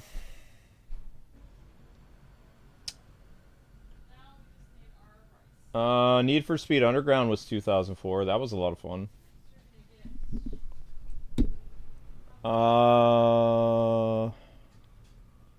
Ninja Gaiden's re-release was 2004. Metroid Zero was 2004. Paper Mario was 04. Samurai Warriors was 04, the first one.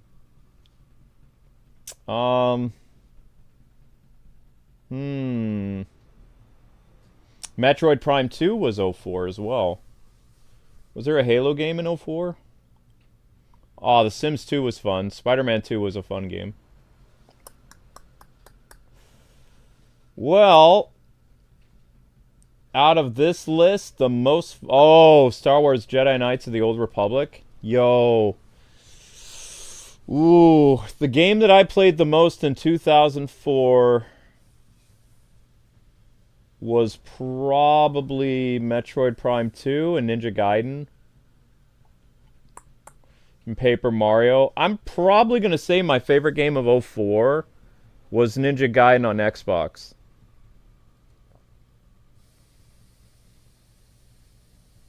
I'm pretty sure.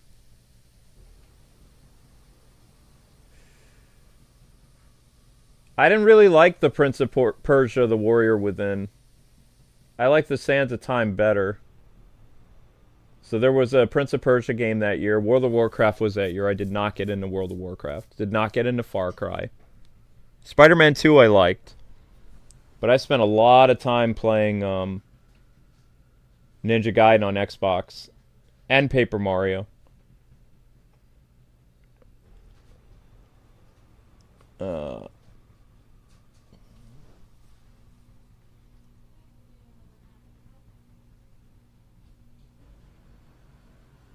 Oh, 2024? What was one of my favorite games? Batman. And Final Fantasy VII Rebirth. 2004, you were making me think outside the box.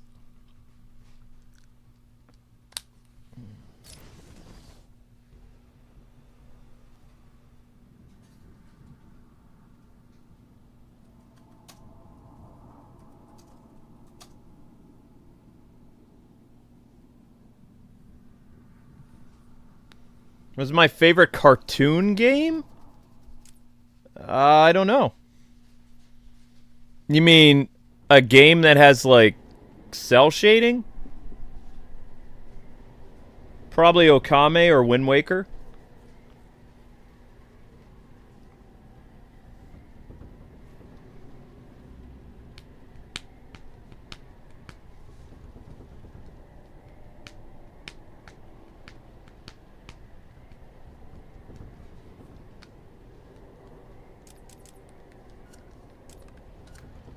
Why is the projectile thing not working?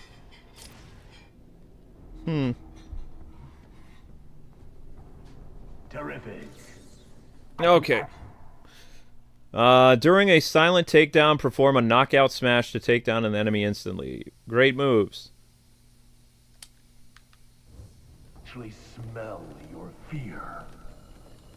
And who are you? Wait, oh, I know who you are. Agent of the Queen. Here for my Alice. Never! Hi, Link. How are you?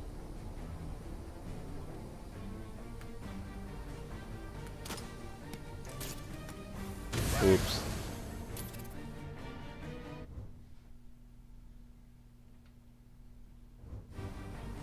Wrong guy. Alice, what's that do? This extinguisher was defective.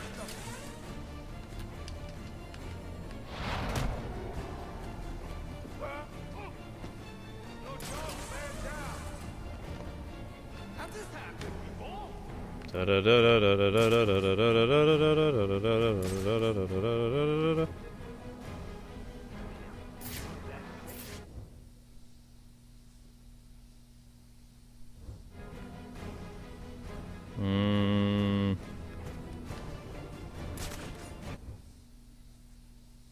Perform a takedown while clawing through a filigree. Keep your mouth shut and your eyes peeled. He could be anywhere. Enough already. Let's get this over with.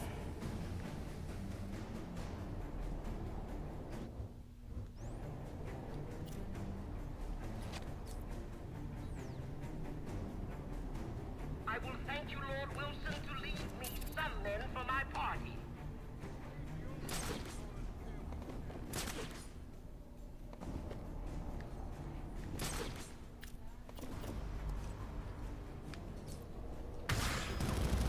Where'd this stuff come from?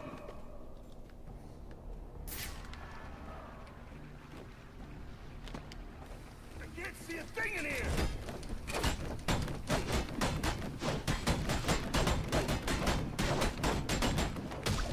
Over here. He's right here. What the? Aye! Mean! Mean, mean, mean!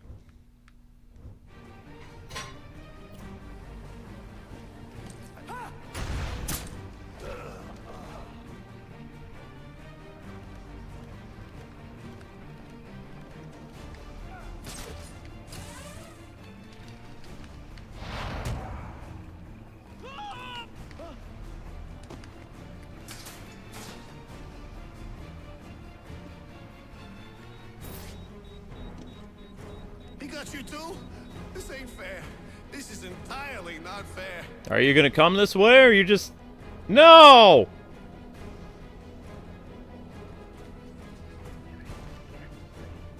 Very rude. Was that right? Yeah! There we go. There we go. Hooray!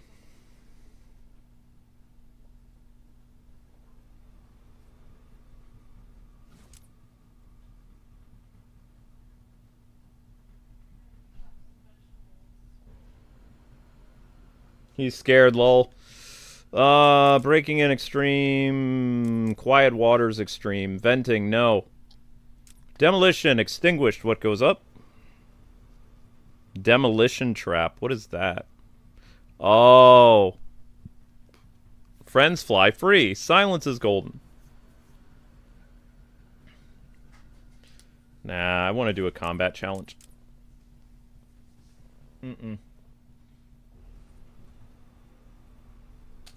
Yeah.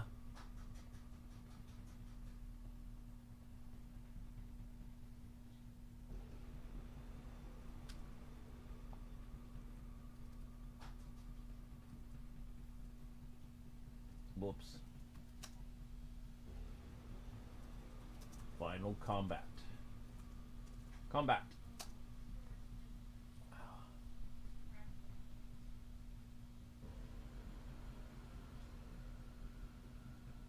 Yep, Batman will never win his war on terror. Or his war on... Batman will never win the war on crime, no. But he still thinks it's the right thing to do. I mean, he saved countless lives, so...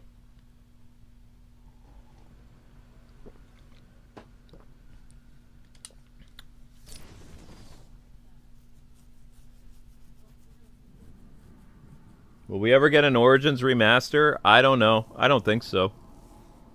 Although the people that are alive, everybody who played this, or everyone who played a role in this game is alive. Batman, Joker, like everybody.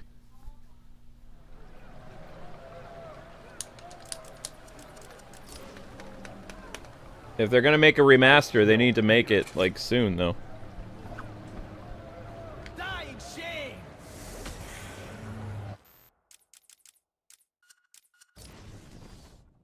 Link, stop jumping on me.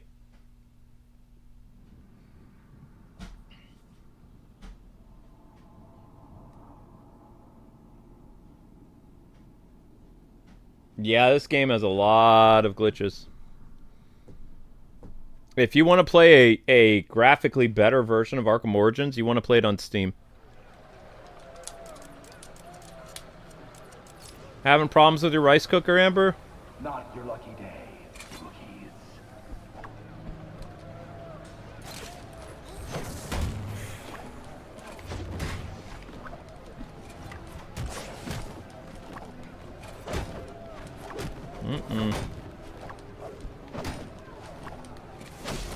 I believe I can fly. Boom, boom. Nope. Nope. Nope.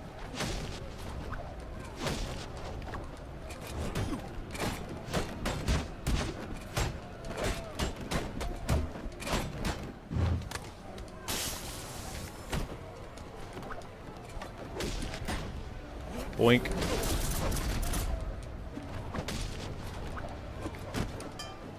What just happened?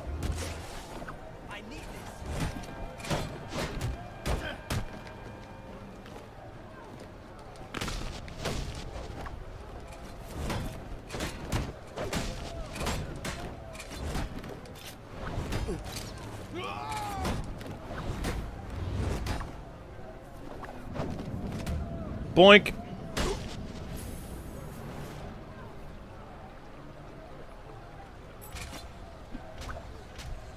Batman is now Sonic the Hedgehog. That interests me.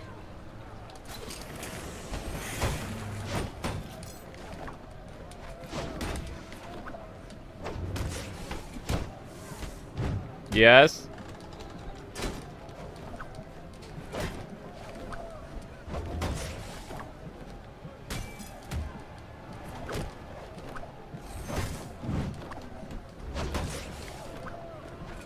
What's wrong?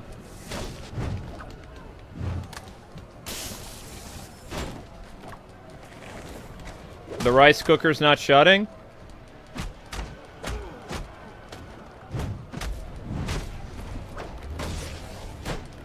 Maybe you have... Maybe you have the plate on backwards.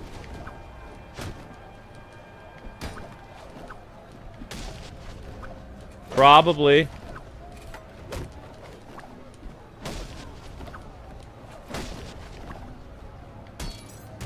I don't know, honey. I can't help you yet.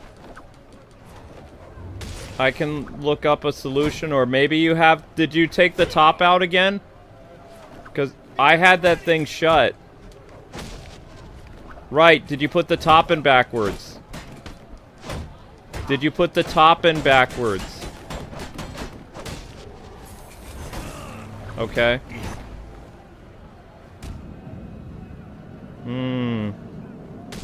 Is there any type of food particles that are stuck, or is it wet?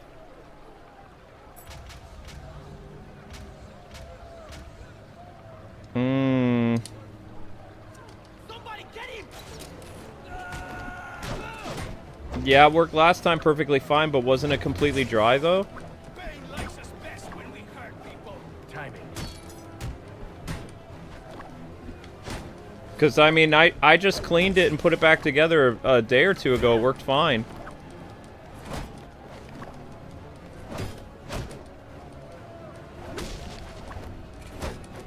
Well, what did you do different? Washed it out while it was still plugged in? Quickly.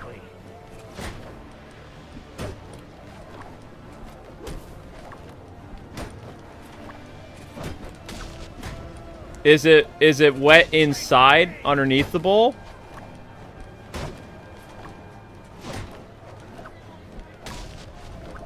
Okay. Ah! Ow! Yeah.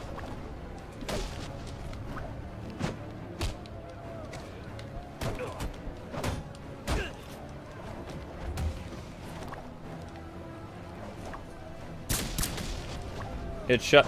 It's shut now? Okay. Okay.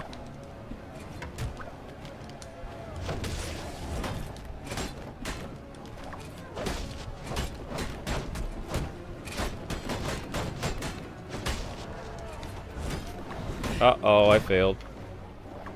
I failed! Huh? Oh, I didn't fail yet! I thought I failed! Good. I always lose track of how many rounds I'm doing.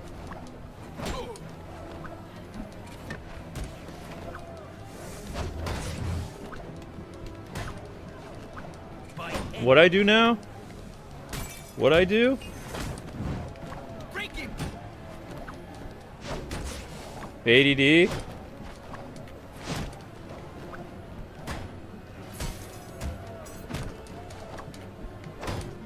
I look at the world, and also people ask me questions. We got you surrounded. No, people ask me questions.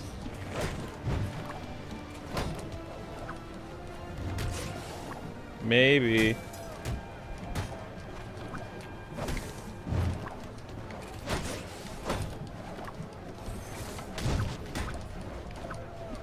Whoa! Boo!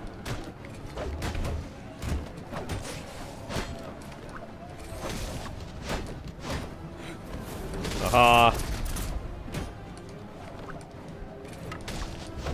Finish him! Back! Oh, I was hoping to get to 100,000. Come on, let's get to 100,000. Why not? It'd be fun. There we go! Ah! What? Go away! Let's get down to business. I'm busy. Call back tomorrow when I care.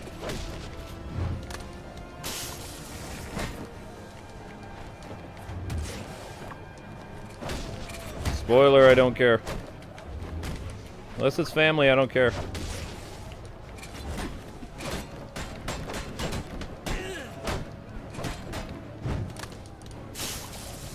I'm just that kind of guy. Oh, cheap shot, you big galupa. Whoops.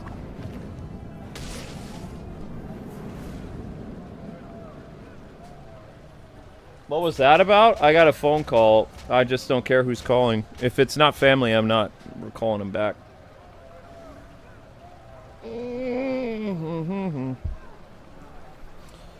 Well, that was fun. Well, surprisingly, Ember said, this will probably get 1,000 views. It's like, yeah, it's close.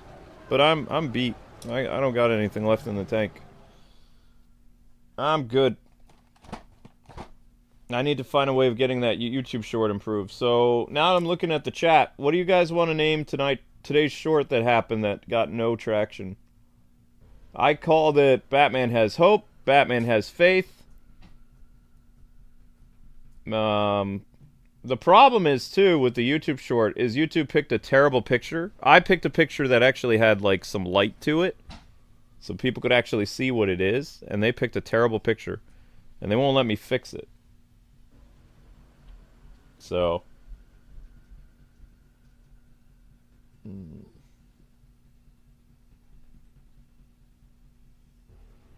Oh, there's been a rise in scam calls? Oh, I don't doubt it. Probably. I don't doubt it.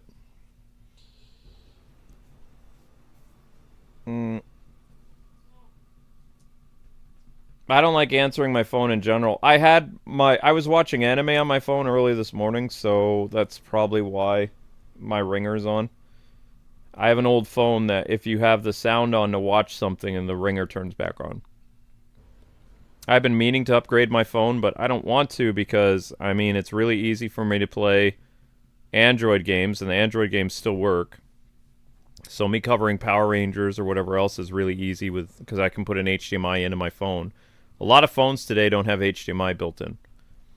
This phone does, so it makes it really easy to do content creation. But, I mean, my phone's getting wicked old. It's only got 7 gig free. And it can't turn on anymore. Like, I can't actually turn it on. It's like the power button is stuck. So the only way I can turn it on is from tapping it. Like, I set it up so it like has a tap switch on or something like that. So as long as the phone is plugged in, I can always turn my phone back on. But if my phone is out of batteries and, you know, it's not plugged into anything, I can't turn my phone on. Which is troubling because someday the tap feature is not going to work anymore, and then I'm going to have to trade my phone in. I tend to not like replace my technology as long as it works. That's just how I roll. So tonight, guys, your Arkham stream will be Ninja Batman, Ninja Bruce Wayne. That's what the stream will be. So we'll be doing the Bruce Wayne Initiative DLC or whatever it's called. I don't remember what it is. And then we could always do more Slade streams for a while, off and on. I need to get back to multiverses because I have like one thing I need to do in order before it's gone. Like I only have a couple more days to get like Killer Joker skin or whatever it's called. I don't remember. And I think I missed a because my grandma's funeral was the same week as a new event in multiverses, and I couldn't do it. I also need to get back to Wuthering Waves, so maybe I'll do a Wuthering Waves stream tomorrow at 10 a.m. I don't know. I'm working on a video, though, like the worst games of 2024. So I need to finish recording the audio for that. I need to make it funny, but also brutal. Because I'm making fun of like Dragon Age and Suicide Squad and Concord and Dustborn and Star Wars Outlaws and stuff like that. So it's got to have like a comedic flow to it, but also it has to have savagery. So I'm not quite done with it yet. Because it's like, if you're making fun of something, it's always more fun to like actually have jokes about it instead of just like, you know, stating the facts why it failed, but also at the same time making it funny. That's what I'm all about. I like to use levity in a lot of different ways. Levity, sarcasm, puns, all that stuff. That's what I like doing. I'm hoping I'll have it ready by Monday.